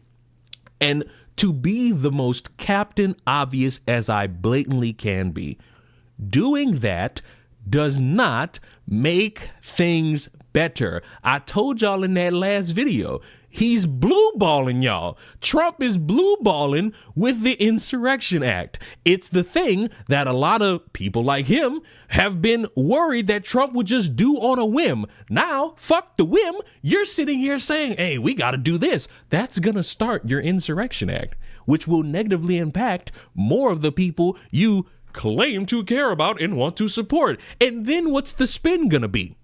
How are you going to spin this to make it seem like it's everybody else's fault? It's everybody else because they didn't listen to you. Are actively calling for what would lead to your biggest problem. And when we get to that point, you're going to sit there and worry about, oh, this isn't fair and this isn't right and this is an abuse of power and they're abusing their power of the government to do this, that, and the third.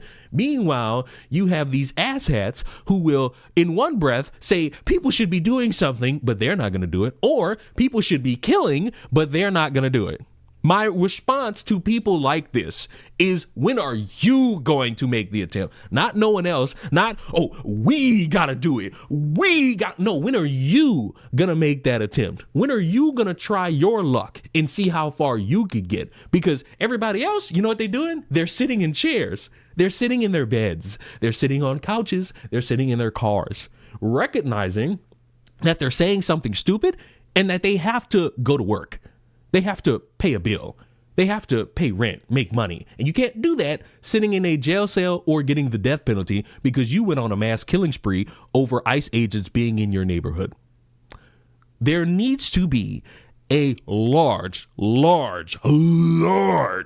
conversation around actual activism versus just people sitting around for the camera. Because as much as people like to bring up, as I mentioned earlier, this new generation of Black Panthers to be the bearer of bad news, they're nothing but performative fucks sitting there acting as if they're going to lead a revolution. And ultimately, we're going to forget that they're even there because who the fuck wants to have a light-skinned guy who apparently was trying to unify or disrespect the Bloods and the Crips leading an organization meant to be centered around Black people? Impossible. So when everyone's ready to have this honest conversation about performances versus actual activism, maybe I'll be there to document who's about it and who's not, because shit like this won't help you. And if you want to sit here and contest me and tell me that I'm missing the point or try it. Go outside and try it. Go and do the thing that they want other people to do. While they sit down and not do it, you go do it. You go try to be the hero and see how far you get. And you'll see that you won't probably get any bail money. You won't get money on your books. You'll just be some motherfucker who tried something, got a little bit of online attention, probably got some dumbasses saying, yeah, somebody had to start it. And then the world gets worse than it already is. And they won't even remember the reason why. This shit does not help. And it will never help. So I'm saying it, I believe, for like the third video. Get that whiteboard with all them ideas and wipe that shit clean. Because what y'all have right now is embarrassing. Everyone trying to be Luigi. Everybody trying to be Luigi when they're really just Toad. Here's the thing. That Luigi dude shot that guy who, was manning some insurance? And what happened? Insurance prices rose. Congratulations. Y'all played yourselves just for the moment of looking good, feeling good, and thinking you solved something. I wish you all the very best in how you try to change something for the better, because current ideas don't fucking work and will land a lot of people in jail and will make the people you claim to care about suffer more because you valued performing or doing something dumb to validate your performance other than actually finding ways to change the world for the better. Sheesh. Like, sheesh. Luigi's looking like he's still gonna go to prison, but hey, I got some bad news. First of all, I appreciate that $4.99. I was in my mode. But I appreciate that. I also appreciate the bits. I also appreciate that gifted sub that I saw. It does not go unmissed because I have all of that on the screen right there. I sees it all. Bros. He's going to jail regardless. He killed the motherfucker. Like, point blank. He killed the motherfucker. Like, point blank.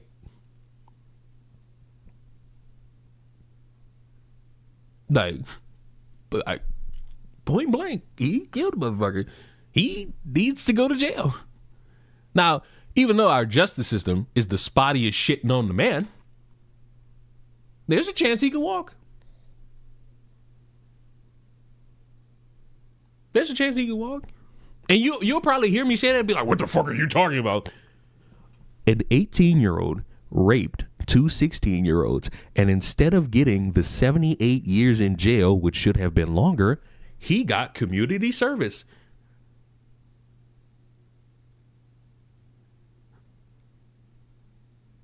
So don't sit here and act like there isn't a chance this motherfucker could walk. Isn't it so bad when activists close off roads and stuff because sometimes pregnant women's waters break and they're headed to the hospital? I feel like sometimes motherfuckers be lying just to get out of traffic. I mean, like sometimes, because it seems like every time a protest where they blocking the road, magically 5 pregnant women are all on the road at the same time. Now, the one that I seemingly always like sympathize with are the people who are trying to go to work or pick up a kid. I remember there being one, and I don't know if it was in 2020, where they blocked off a road and an ambulance was trying to get somebody to the hospital. Either they were trying to get somebody to the hospital or they were trying to get to somebody that was nearby that was like in the protest and got hurt, and they wouldn't let them through. Counterproductive. I do say so myself. Counterproductive. That was just counterproductive. Not good at all. That was just not good at all. Not good at all.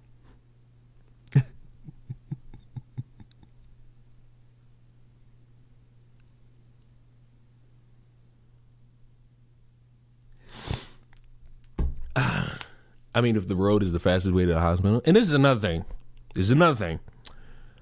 I don't think you should be running motherfuckers over Like, I get it. You annoyed. I don't think the best course of action is to just drill motherfuckers down. Like, a couple years ago, y'all remember that white dude who was on the interstate?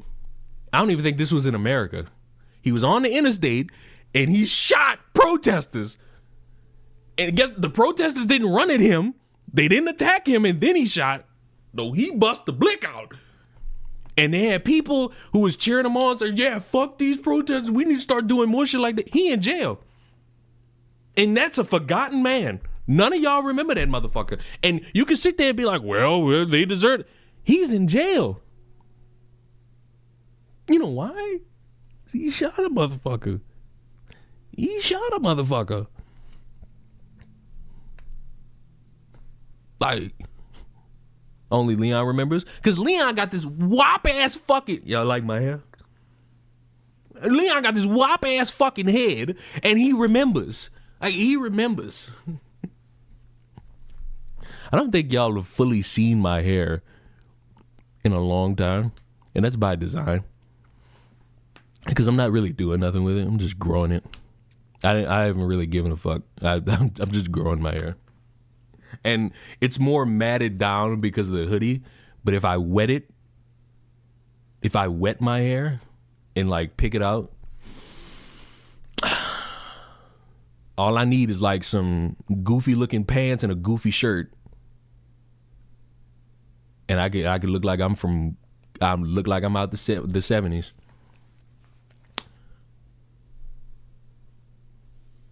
Early 2020s, Leon showed off his hair a lot. Man. Shave it bald. Maybe one day.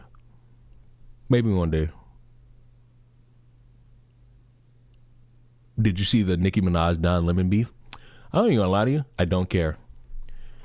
I don't give a fuck about what Nicki Minaj has to say. She's married to a sex offender. And she has family that's pedophile. Like nothing Nicki Minaj says will matter. Like nothing. I'm sorry. It just won't. It just fucking won't. It will not matter to me in the grand apparatus of it all. It really just won't. It just won't. I'm sorry. I know I'm probably supposed to care about the shit.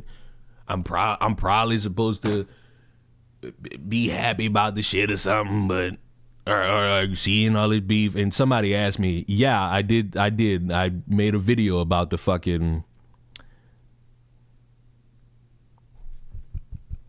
I made a video about the fucking thing, about Don Lemon going into the fucking church.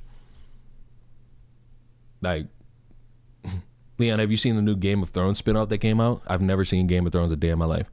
The only thing I know about Game of Thrones is that apparently the ending is apparently bad to a lot of people.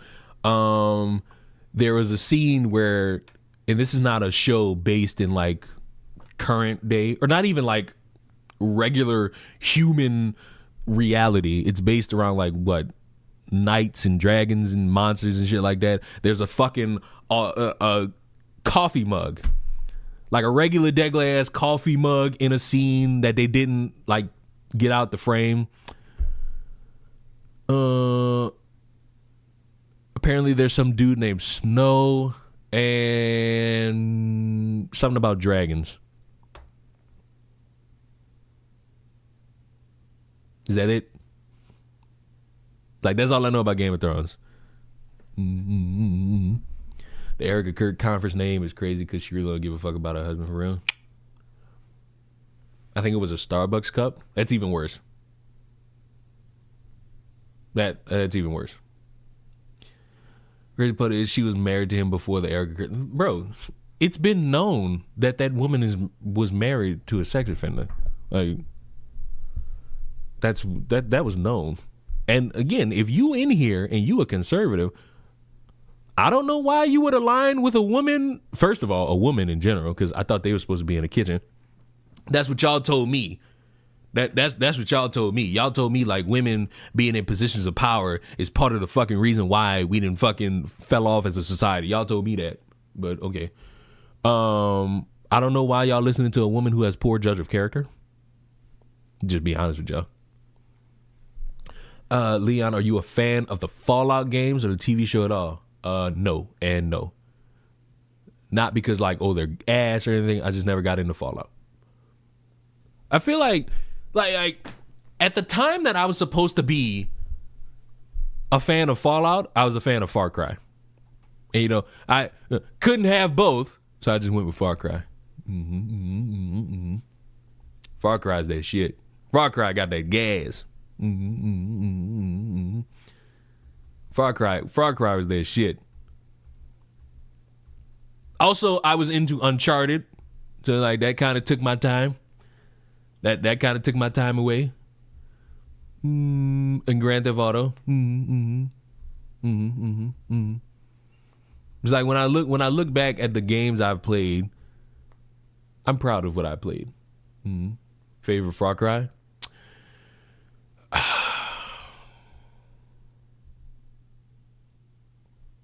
You are going to hate me. And I accept it. I accept that I will be hated for this take. But it is mine, and you can't change my mind. Yes, I've played Assassin's Creed. The best one is Black Flag. My top 2 Far Cry games. Number 1 is Far Cry Primal. Number 2 is the obvious Far Cry 3.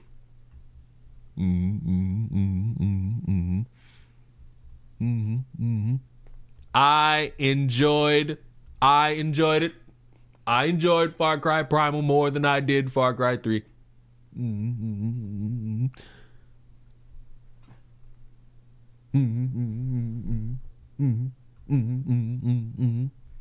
I enjoyed it. Fuck you all if you don't. Not my problem. Fuck you all if you don't. It's not my problem. Fuck you all if you don't. It's not my issue. I completely forgot Far Cry Primal was see. It's understandable. It's understandable because it's like it's more like one of those just like random Far Cries. Did you like the Tomb Raider games? I think I played Tomb Raider once in my life, and it was when I was a child. So I don't have like a good or a bad opinion on it. I tell you what game that I look back on fondly, and it's in 2 games is in my mind. 3 games, 4 games. I'm lying. In no specific order. Spider-Man for the PS1, Spyro for the PS1, Super Mario Sunshine, and y'all have heard me talk about this game before.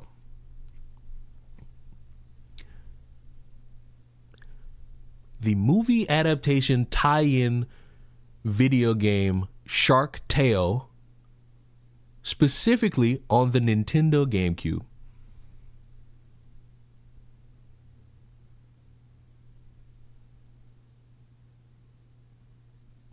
Putting Spyro over Crash Bandicoot is crazy? No, it's not.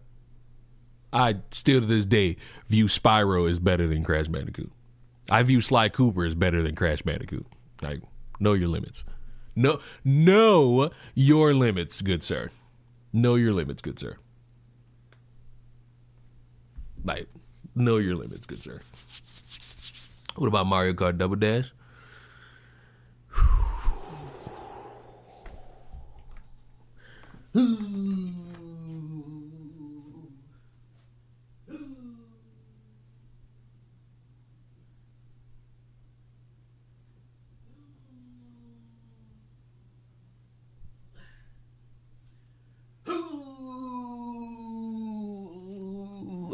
How's my dick supposed to jump off of all of this information you just gave me, man?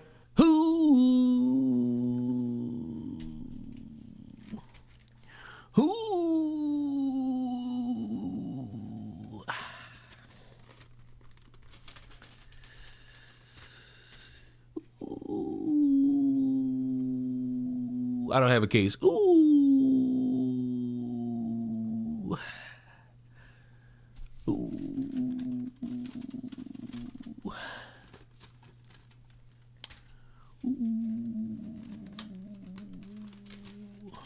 Yeah, I didn't have a case. Bro got robbed of his case? No, I just bought it without the case. DKODs.com.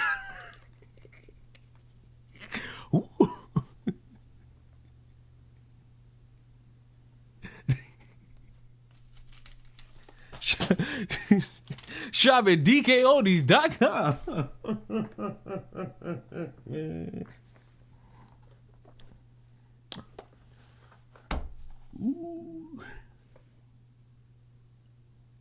Now, not the faintest fucking clue why this, I to this day don't know why I just left this black ass tape on here.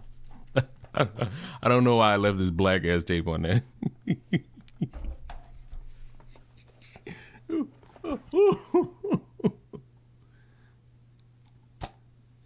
This is my fucking childhood, dicks.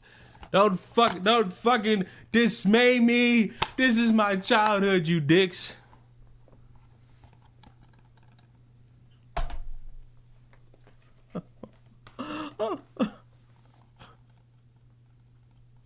Sonic Hero.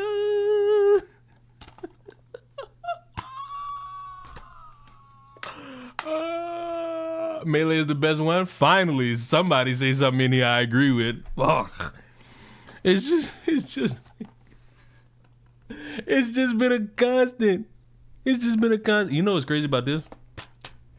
You want to know the crazy part about this specifically? Like this one specifically.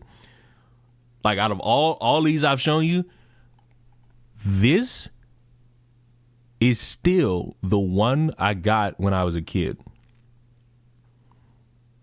Like, this is the one I got when I was a kid. To this day, even with the scratches on the back of the disc and everything, it's still the same one. It still is the exact same fucking one. Now, it don't have all the books and shit because this is used. This is used. But this is still one that I got as a kid. All this other shit I didn't have to rebuy because time allowed me to not have these anymore. With the inclusion, y'all thought it was a game. Y'all thought I was playing. What are your thoughts on Sonic 06? Sonic games as a whole are all like horse shit. But they all have generationally great music. Even this game, which is like viewed as one of the best, controls like utter shit. It controls like utter shit, but living life, hanging on the edge of tomorrow. City Escape, like Sonic games. There were never anything to write home about. But oh my God, the music. But oh my God, the fucking music. I like the Sonic racing games.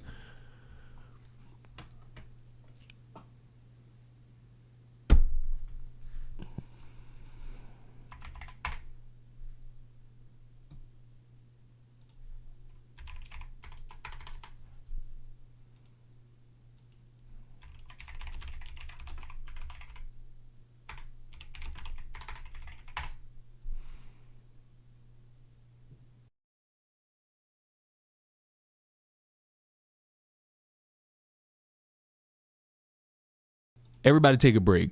Everybody get an intermission.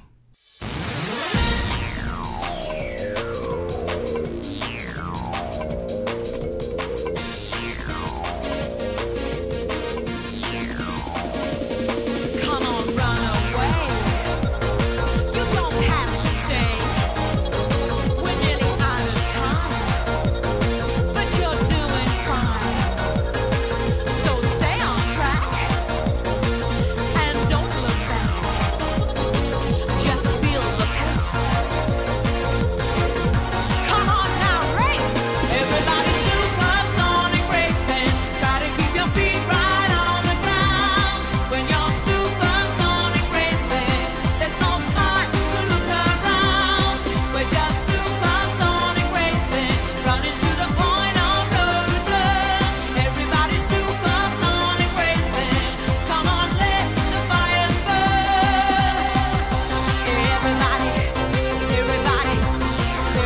Like, if we being fucking for real,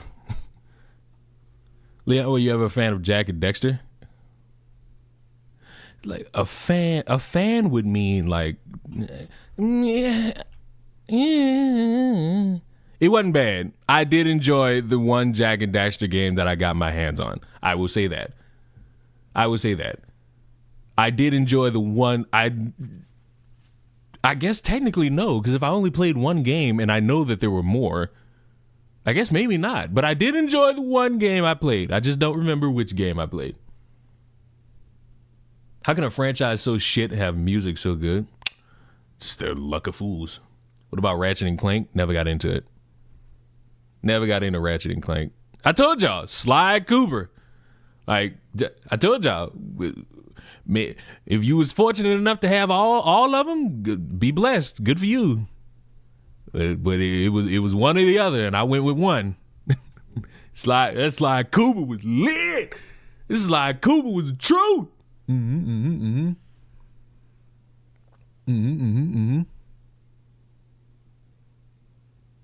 I hear Sly Cooper's humor is good. Yes. Do I have an N64? No. The only, I guess you could call, I guess, because they're lost to time and old now, I guess you could call them retro.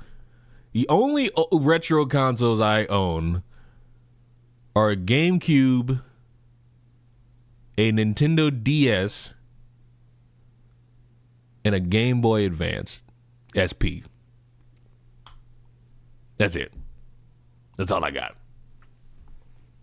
I want a PlayStation 2. Let's go on DK Odie's.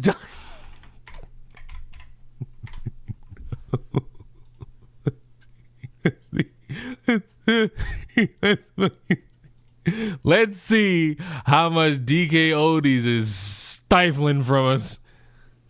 Let's see. Oh my God. First fucking image.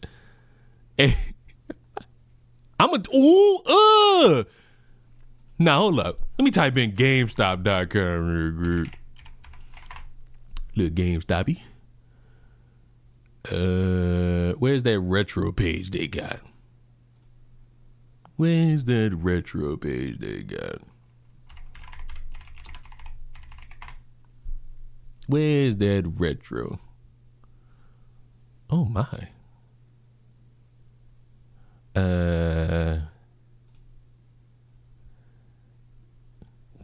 Where are the consoles? Fuck that. Where are the consoles? Filter. Who the fuck is backing up a truck outside my window? Oh my God, they got the Incredibles on the... I might buy a couple things from here. Oh my God, they got Madagascar. I might buy a couple things. You know? Oh, they got Mario Party. Oh my God, what a price. What a price for Mario Party 6. Oh my.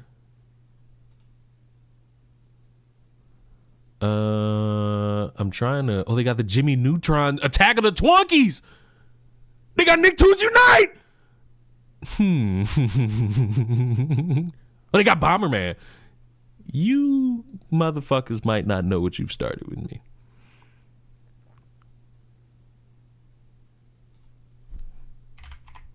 I'm really just on here trying to compare price. Okay. So I can't show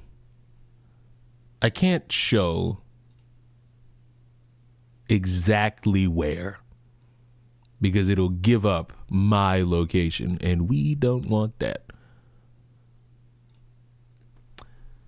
But when we go to DK Odie's website and we type in, or not even type in, this is the home page.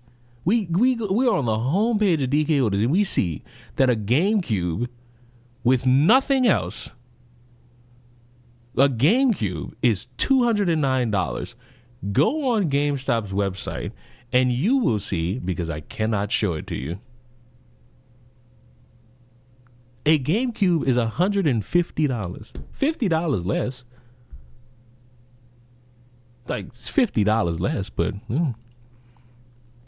How much is Simpsons Hit and Run? That's how we really gonna bookmark some shit right now. Pokemon Coliseum is $130 on GameStop. All right.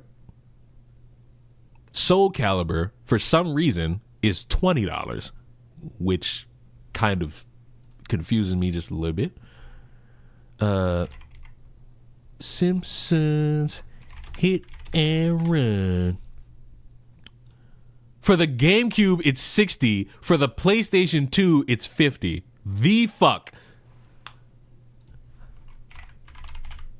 How much is a PlayStation 2? Let's just get to the meat of this right now. Sly Cooper on the PlayStation 2 is $20. Okay, but that's not what I'm looking for. I'm looking for a PlayStation 2. I'm looking for a console. Come on, give me the console. The PlayStation 2 Slim, complete system, apparently, is $150.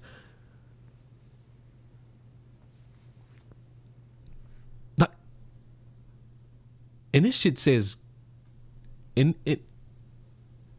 this shit says complete system, and it has a picture of the PlayStation 2, a PlayStation 2 controller, and the box. If I buy this and the box comes with it, oh my goodness.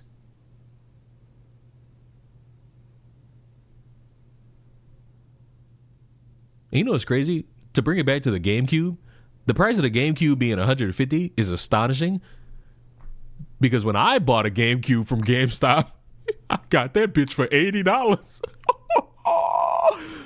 I got that bitch for $80. I got that bitch from $80. Oh my, oh my, oh my. So anyway, now we could jump into our conservative civil war, because I'm gonna be honest, I don't give a fuck. I can't watch this in full thinking in the back of my mind that this is nothing more than a troll. Like, I'm sorry. If you wanted my raw reaction to this shit, stop the bus. What did we talk about 30 minutes ago? What did we talk about 30 minutes ago with the DoorDash girl? That motherfuckers was gonna make videos off of nothing. 3 minutes ago. You know what? Rip it off.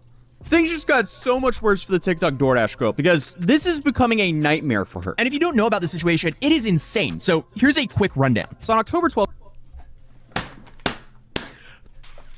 fucking told y'all! I told y'all! Hey, everybody, it's getting worse for the DoorDash girl. Here's a breakdown of what you already know.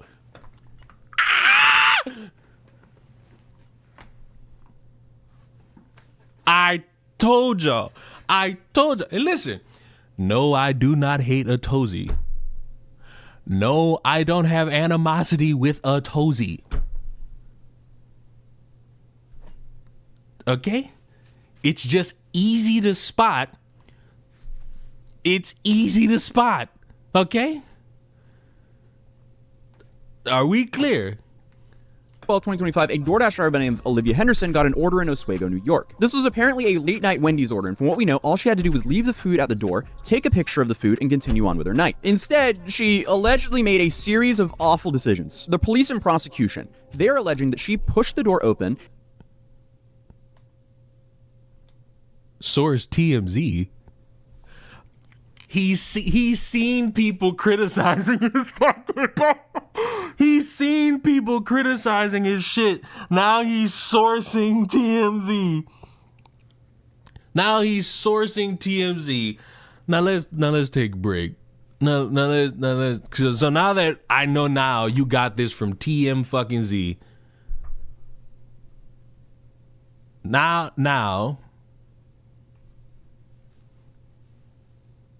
that we have this centered around TMZ, hi random ball small.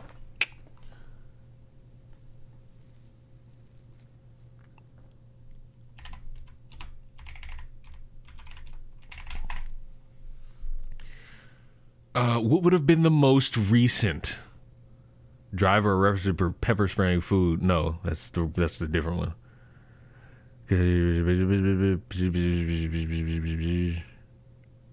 Okay, that's I need an updated thing, DoorDash. I need an updated article, DoorDash. What's your most recent article about DoorDash, girl?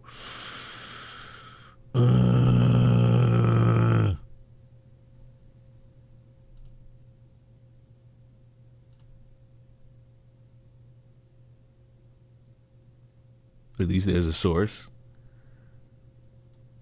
Henderson. Okay, he's pulling from TMZ. He's pulling from TMZ. The problem that I have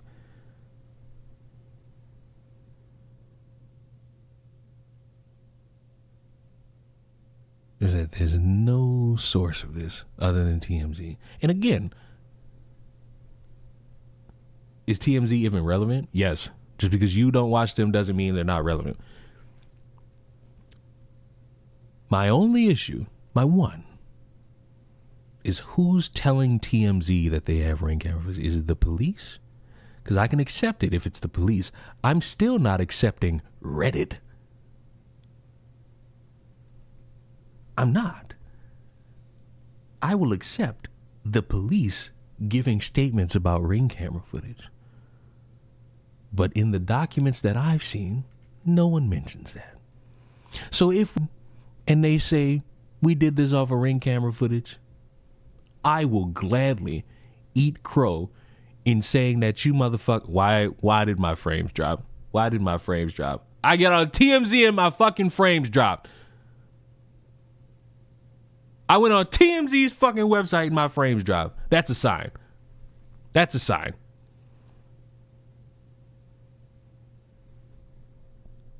And now they're back to normal. Ain't this a bitch? Police reportedly stated that the man in the video hadn't given her any indication. Well, because it's fucking like internet was like TMZ. See, you know what? We're staying off TMZ. We're staying off TMZ. Back to the video. We're staying off TMZ. Seems like TMZ is an enemy of the state. They don't like us. And decided to film a drunk dude who was passed out on his couch with his pants down. So in my first video on the story, I reported that she walked into the house because that's what currently was going viral on TikTok. That, from what I know, is wrong. So I have to... He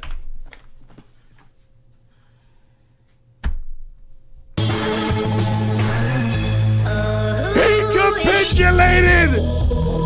He's down! Thank you! Thank you!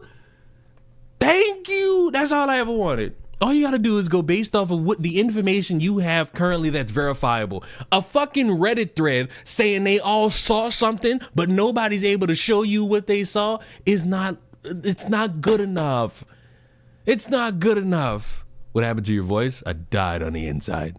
Issue a massive retraction and correction to that statement. All the, at least credible sources, are claiming that she never walked into that house. She was only standing in the doorway. But still, either way, filming and posting what she saw after she allegedly either opened the door or pushed open the door is still incredibly stupid. So, thank you! Like, I don't know why, but for some reason, there's this weird apparatus of people who went to all of my YouTube videos. And they were yelling at me that they finally admitted that there was Ring doorbell camera footage of her walking into the house. And these motherfuckers were linking a Tozy's video as if that was supposed to make me bend over. I don't give a fuck. That doesn't really prove shit. This isn't a fucking journalist. This is just a guy. But for some reason, I was supposed to sit here and I guess admit defeat. Some people even thought that I was defending the fucking girl, even though, if you open your ears, you hear me clearly saying that this bitch is a moron. He's also a moron, too. Because who among is going to sit there and think to themselves, it's perfectly fine to leave your door open and be passed out within visible shot. Somebody could fucking rob you. Why are we pretending like this is a normal thing? What's so bad about him leaving the door? He's passed out. What if somebody rob him? Somebody kill him? All that really happened was a dumb bitch thought she was getting assaulted by seeing a penis and lied and made it seem like she got raped. What? What are we talking about? That was it. That was all that occurred. So if what the prosecution is alleging is true, she seemingly went onto TikTok and tried to destroy an innocent man. What do you mean seemingly? What? Negro. You're white. We grow. Just because you got one part of this wrong, because you more so value just burping out that, oh my God, sources say this, sources say that, and you had none, does not take away from this dumbass woman posting a naked man on social media. That is a fact. That is a fact. She did that. There is no, oh, allegedly, speculatory. She did that. And dumbasses defended it. And I hold the same stand.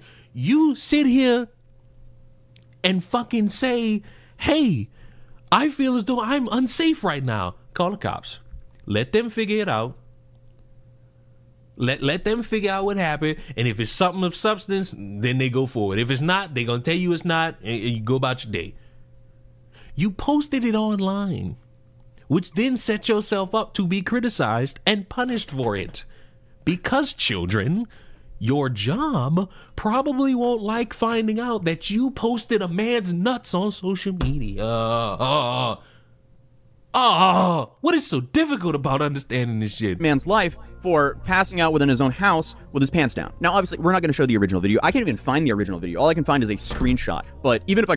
You're full of shit. You're full of shit. You're full of shit. You're full of shit. You're full of shit. You're full of shit. You're full of shit. You're full of shit. You're full of shit. You're full of shit. You're full of shit. You're full of shit. You're full of shit. You're full of shit. You see, you're back to being full of shit. What do you mean all you can find is a screenshot? I got the original video. How the fuck do I have it and you don't? That's another thing. This original video of her opening the door. Where is it? How is it that magically I got all these people who say they've seen the original video of her opening the door, but nobody's got it? It was just there so quick. It was just there so quick, but magically it just went away and no one's able to have it? You mean to tell me that 2000, at that point 25, you mean to tell me that in 2025 somebody was able to post the video online, at least 1,000 fucking people saw it, and nobody out of the 1,000 said, yeah, let me download this? Kiss my ass. If I could find the original video, I wouldn't be showing that here on this channel for obvious reasons. You know, because there's a massive privacy issue there. But this is her follow-up video to the original video. So, you're so full of shit. You can show the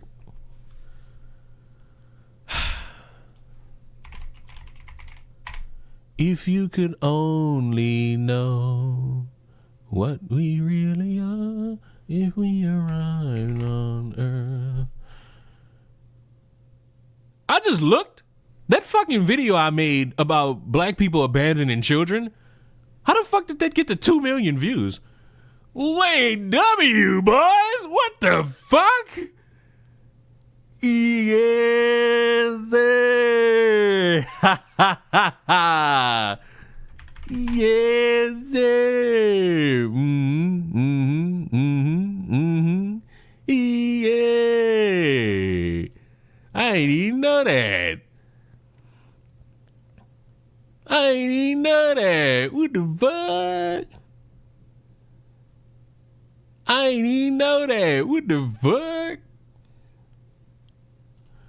But like, what are we talking about here? This is literally 3 months ago. My channel, all I had to do was censor this stupid motherfucker's nuts. Like, that's it. You literally can show that. Edit out the nuts. God, I love being in a dark room. Like, you don't have to do anything else. Just edit out the man's nuts and you won't have a problem here. The door is open.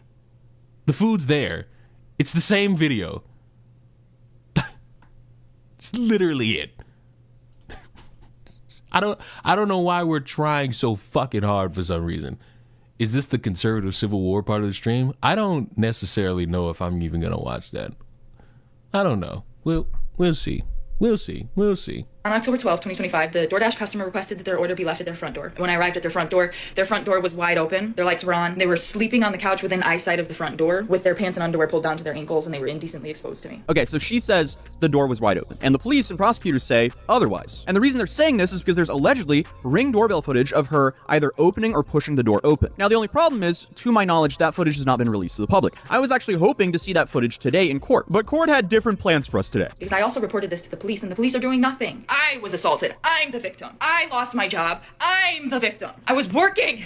I was literally working, and they deactivated me. This is related. They just punished me for posting about my fault while door dashing. They just fired me. And the Nope. Fired you for posting a man's nuts online. police are doing nothing. Okay, so that's her side, and the prosecution is basically saying something around the lines of this happening. Sir, I have your DoorDash. Ew, I'm a victim! Now, obviously, that video exaggerates things for humor, and again, correction, she didn't go into the house from what we know. But this... I'm so glad that one video came out that just bends this motherfucker over, and now he has to fucking clarify this shit.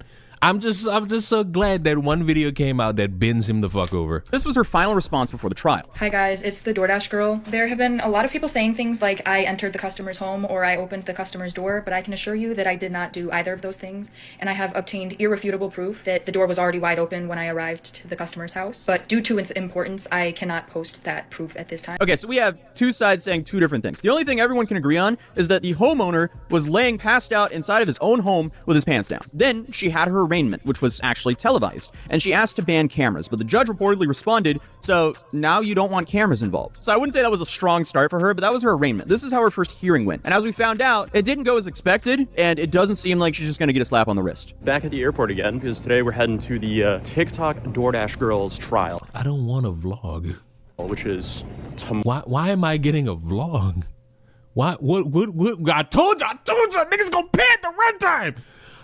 What is this? I don't want a fucking vlog. This is not Miami. Why get an influencer break the law somewhere tropical?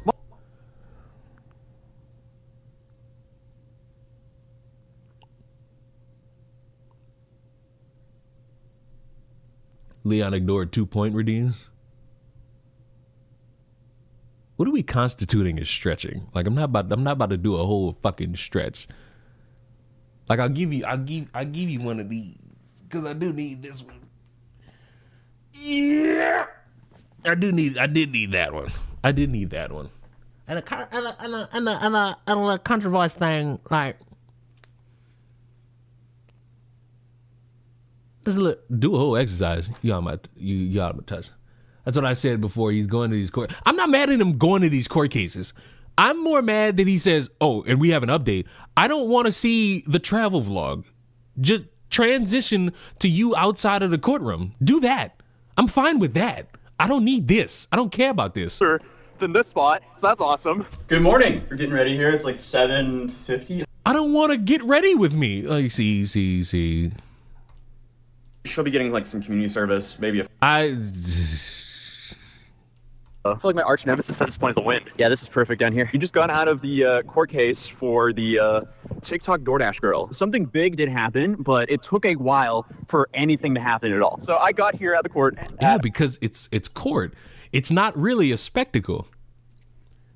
Unless you're dealing with a fucking scenario that got a lot of sensitive subjects in the room, and all of a sudden, like somebody who might be a family member of a victim pops up and wants to swing, like. Usually court's pretty fucking boring.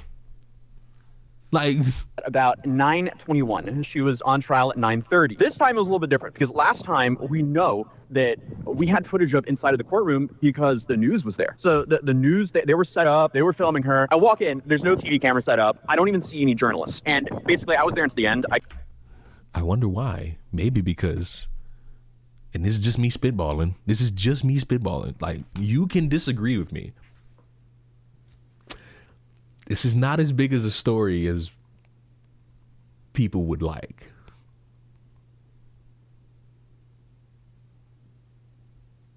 It's really not.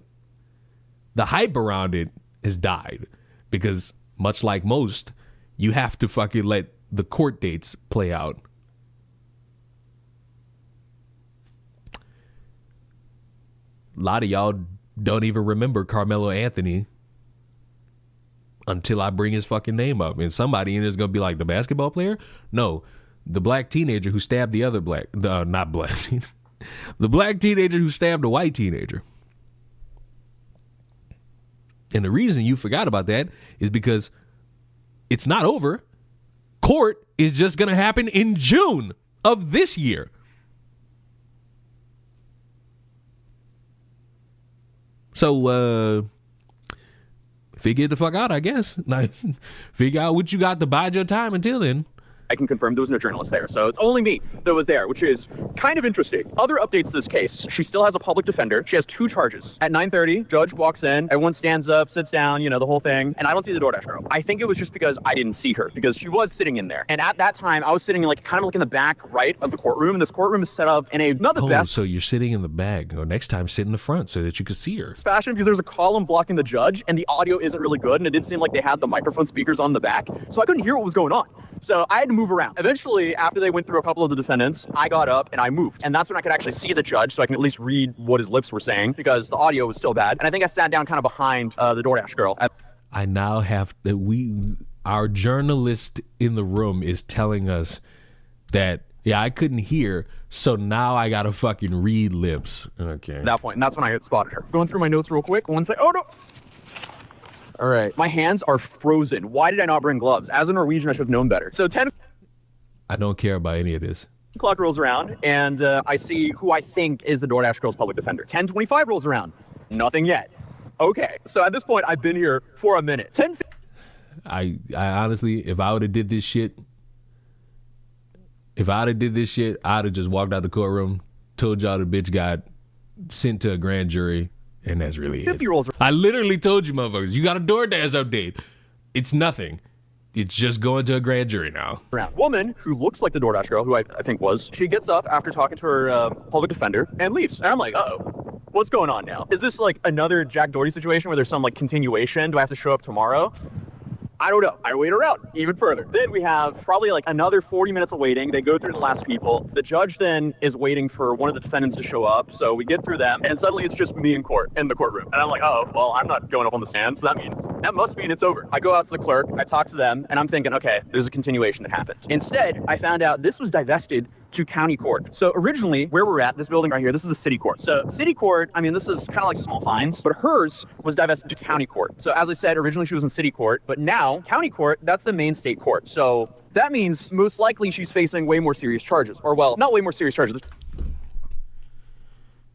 It's being moved to a grand jury so that they could decide if they're going to go further in booking this bitch or not.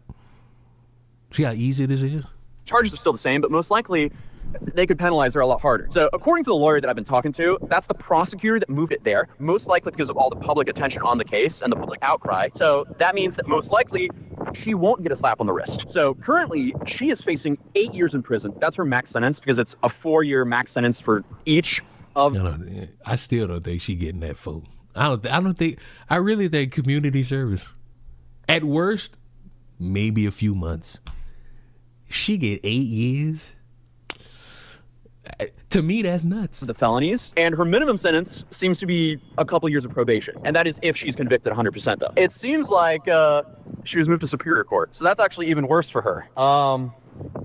Uh-oh. So that's what we have right now. She's currently facing 8 years in prison. That's the worst case. She's not going to get that. But her minimum is at least a couple years on probation. Either way, she shouldn't have done this. This is like a big self-inflicted thing that didn't need to happen. I don't know why she decided to do that. Those are all the updates for now. And I have to go find out when the next court date is, because if it was just moved till tomorrow, that's very convenient for me, because then I only have to extend by 1 day. But if I have to like keep extending weeks on out, no, I gotta go home. I can't be here for weeks. I can't be a new resident of Oswego, New York until all of this resides. Who knows? All right, we did a successful live stream. I'm actually fairly happy with that. Now, let's grab a coffee and then head back to the hotel and knock out this.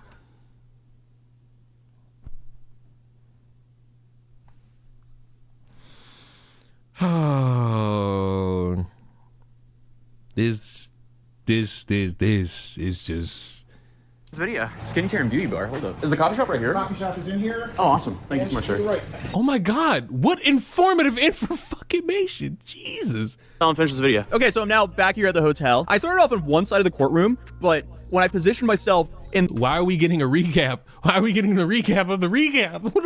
What? Courtroom. I told y'all, pad the runtime. Padded. I quickly realized I picked like the worst seat possible in the house, because as I walked into the courtroom, the door never closed. So it was open and there was constantly people going through the hallway talking. So it was hard to hear the judge. Then for some reason, the speakers that were like kind of behind you, normally they're connected to the judge's microphone, so you can actually hear what the judge is saying, but they were not connected. So I couldn't hear the judge. Then there was also a pillar in front of me, so I couldn't see the judge either. So I just picked the worst seat in the house, and I'm here to report for you guys. And if I can't see nor hear the judge, that's...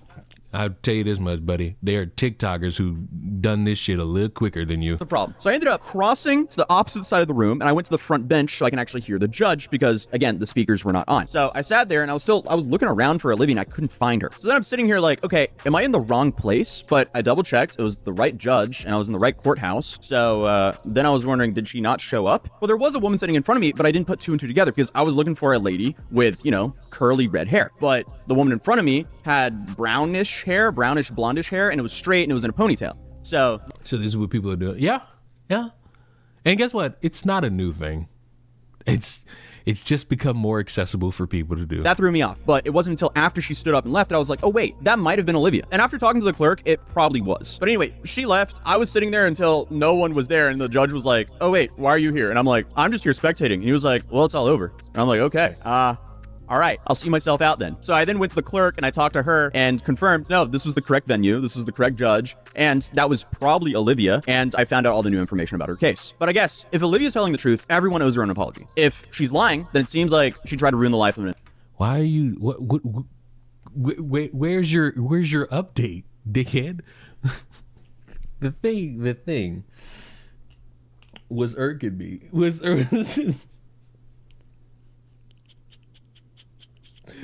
My problem, I have a problem.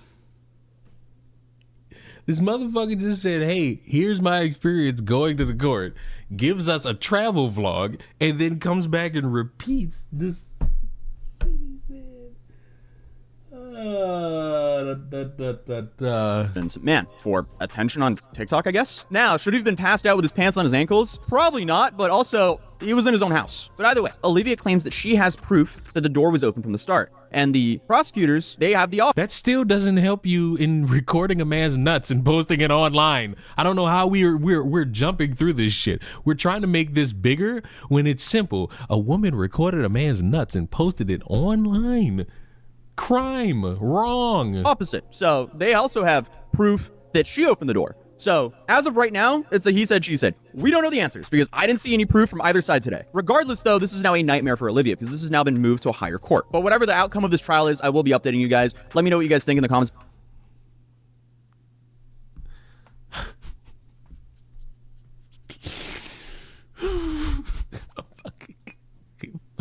I'm gonna slip my wrist. Like, this is stupid as fucking shit. What kind of update was this? This shit was bad. This is just, hey, you wanna know something? Here you go. Oh, fuck me, bro. This is fuck me. This shit was terrible. What? And guess what? Bitch, open the door or not. Bitch, you still sitting here. But you still sitting here saying shit. You're just still doing it. Like, fuck, bruh. Like, that ass fuck, bruh. Fuck. Where is our semblance of shame? Where is it? When could we start being ashamed? I need people to start being ashamed. Just a little shame. A little shame could work wonders.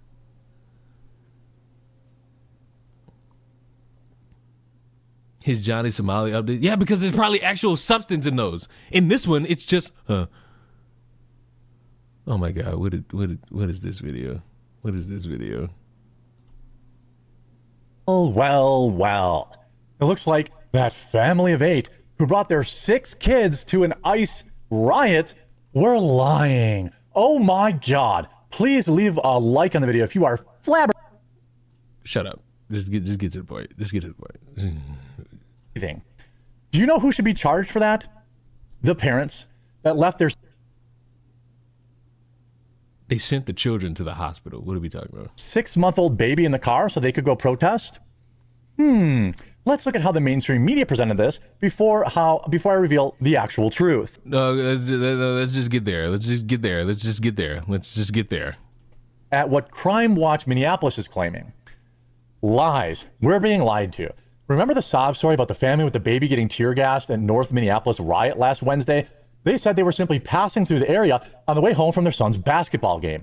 Wrong. Here they are on video at the riot, nearly 45 minutes before the flag. Are you kidding me? It's the most animated this fucker's ever been. Are you kidding me? Never mind. It just are you kidding? He gives you the animation of a lifetime. Are you kidding me? And then just dead airs it. Like, what the fuck? You had it. Are you kidding me? Are you kidding me? Are we? If he says it one more time, I'm turning the stream off. Look, this video was 22 minutes ago uploaded. We're watching this in real time. If he says this shit again, I'm turning everything off. You kidding me? Fuck! Goodbye. I'm done. I'm out. You know what? No, I'm not. No, I'm not. No, I'm not. No, I'm not. No, I'm not. No, I'm not. I'm not out. I'm not out. We're still here. Nope. We're still here. Nope. We're going to finish this. These are still images are from loser Jonathan Mason's video the night at about 8:30 to 8:45. The tear gas call with the baby was dispatched at 9:22, almost an hour later. They left their effing kids in the car at a riot and the baby nearly died. Well, here they are. Would you look at that? They are there participating in the riot. They are, or at least participating in the gathering of people. Here they are.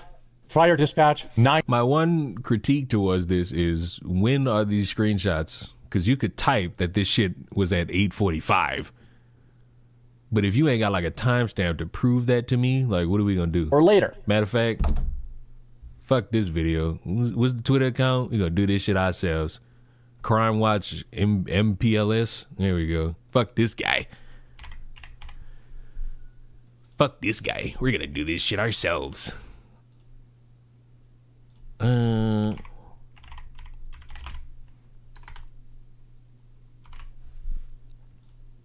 You watch MPLS. We've been tracking dozens of audio theft. Okay. Okay.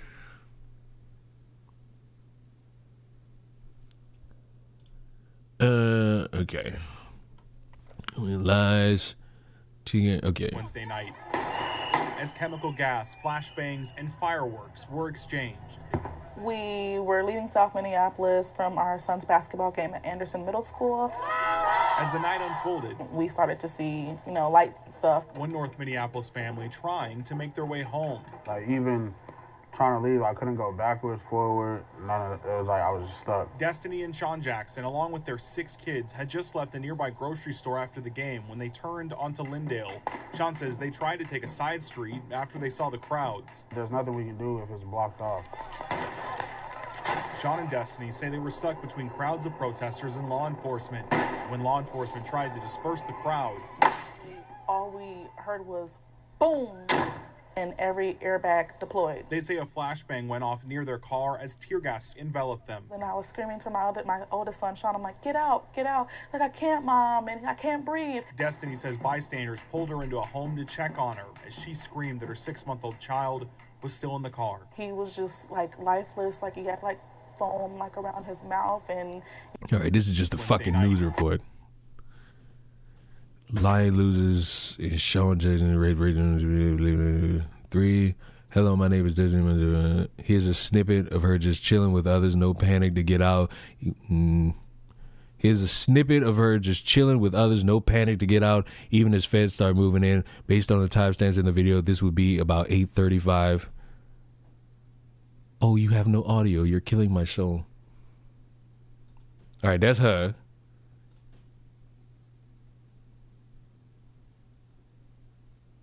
That doesn't, like, to me, if I were a parent and my child is doused in any form of chemical or substance in like an area and I'm trying to get home, I'm trying my absolute hardest to get somebody to pay attention. Like, you seem like you just chilling. Now look, I feel like there's one out. Let me just. Are you the same? About what and what?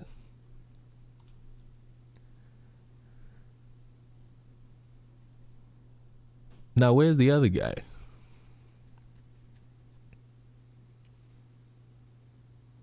I just looked. You can't see it because of how the screen's placed. I scrolled down. Why the fuck do I see new bombshell? Mom of baby at riot previously indicted in 2019 murder. What the fuck? What the fuck?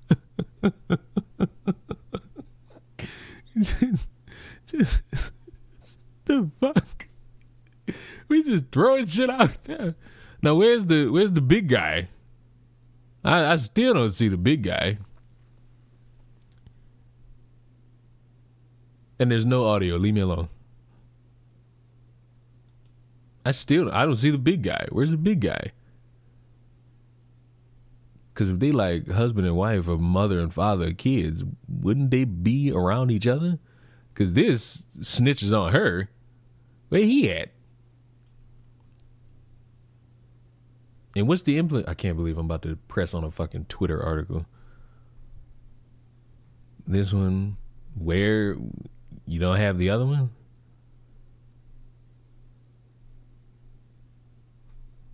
Like you don't have so where's the other one? You gave me a screenshot of Buddy, but like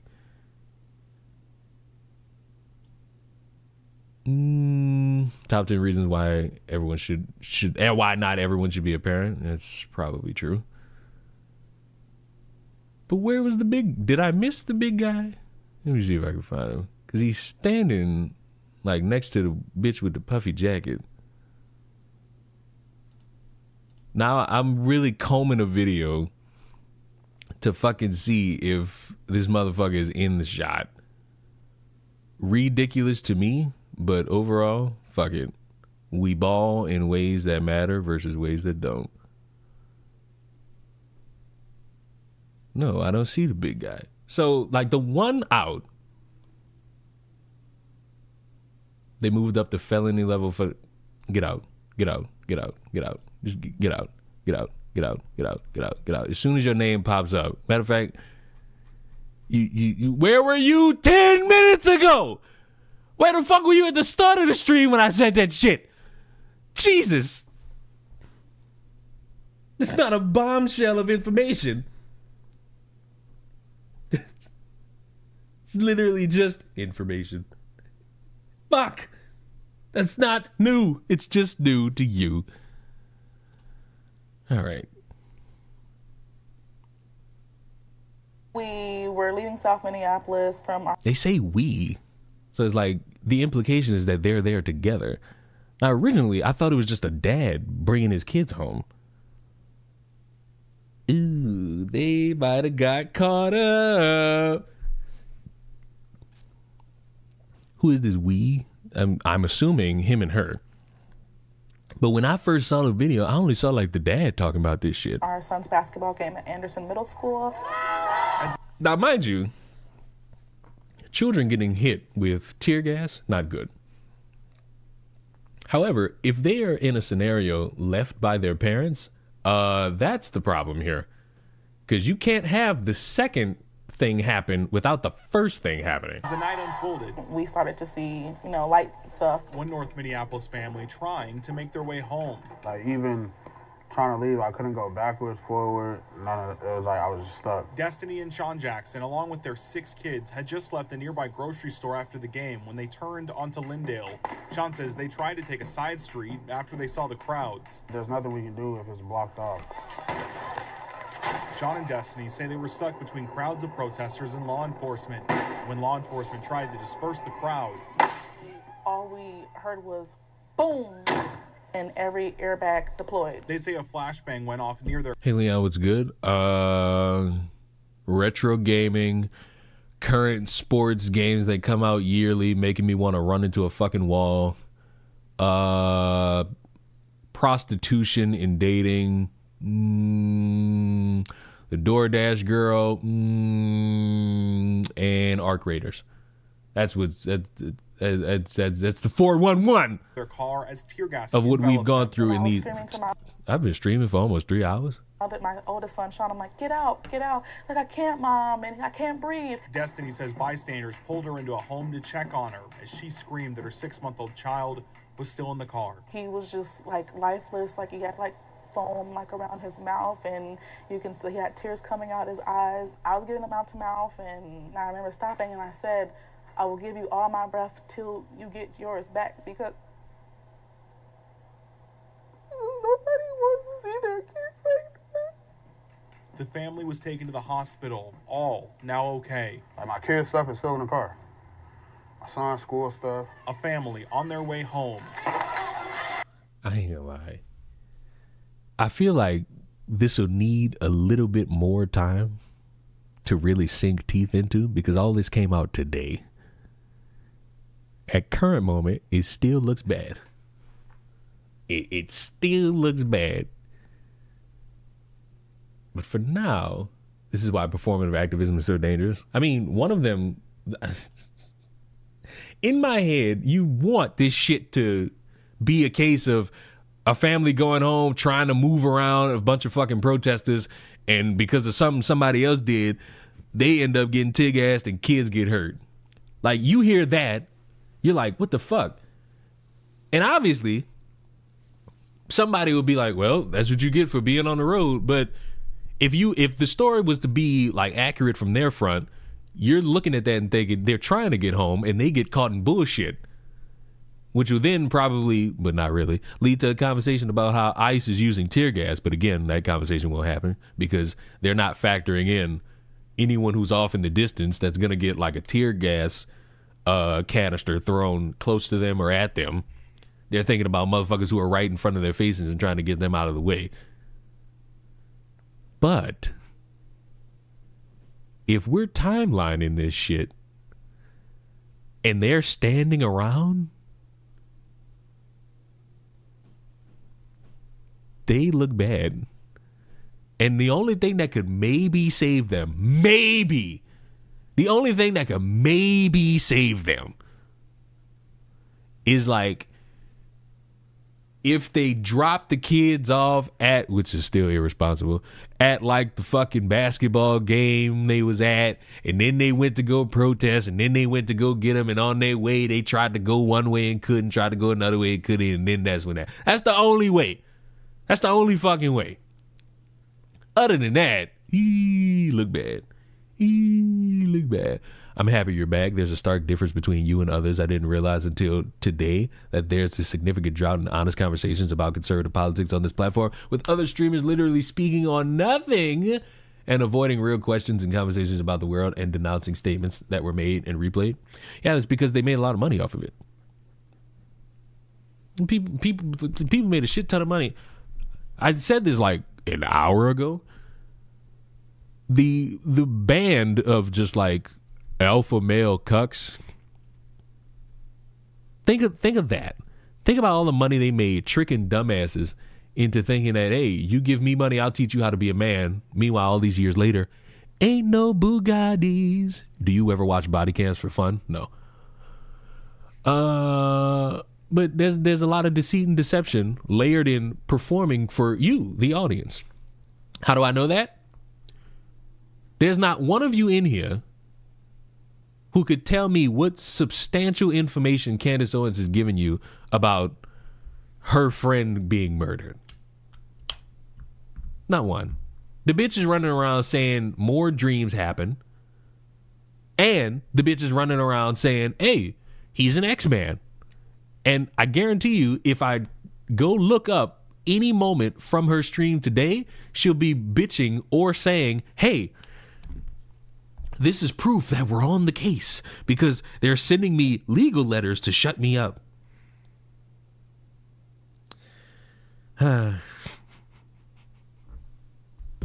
There is, listen, real conversation, Sazarooks, let me tell you about it. Real conversation is boring. It's much more intuitive to just say shit. And you know, I say shit, but I also want y'all to recognize that there's real in what I'm saying. Like, because off camera, I'm the same way. I will sit here and give you the most incoherent fucking babble to make you laugh, and then I'm going to look you dead in your eye and tell you to lock the fuck in. Because I want you to understand that there is a growing conversation that needs to be had. And the more it gets ignored, the more motherfuckers are going to wonder. Like, for example, right now, ever since Trump got in office, a bunch of motherfucking leftists worried out of their minds that he's just going to start the Insurrection Act, ignoring that he has to go through a lot of checks and balances to get that done. And while he has ignored a lot of that just to do whatever he wants, he would still need like a reason. And you got these dumbasses like, let's just start knocking on these fucking ICE agents' doors. Let's just kill him. Let's shoot him. That will be his reason for the Insurrection Act. And then these same motherfuckers will sit here and be like, how did this happen? Well, Einstein, I'll tell you how. It's because of you.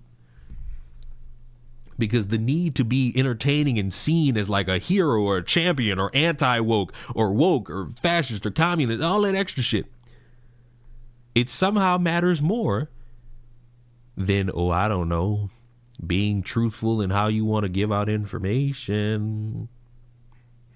That could work. But no, it's not juicy enough. It's just not juicy enough. But boys, yes, Metal, the stream is ending soon. As a matter of fact, it's ending right now. But I'm not going to turn it off. I'm going to tell you it's over. And I'm going to tell you, get out. Get out. Go away. Go enjoy the remainder of your Wednesday night. Get out. Be gone. Scram. Scatter. Get the fuck. Leave. Goodbye. Good night. Sweet dreams. Happy rim jobs. I am going to go panic that Jared Stidham is my fucking quarterback. Hi, Gaming Witch. Bye, Gaming Witch.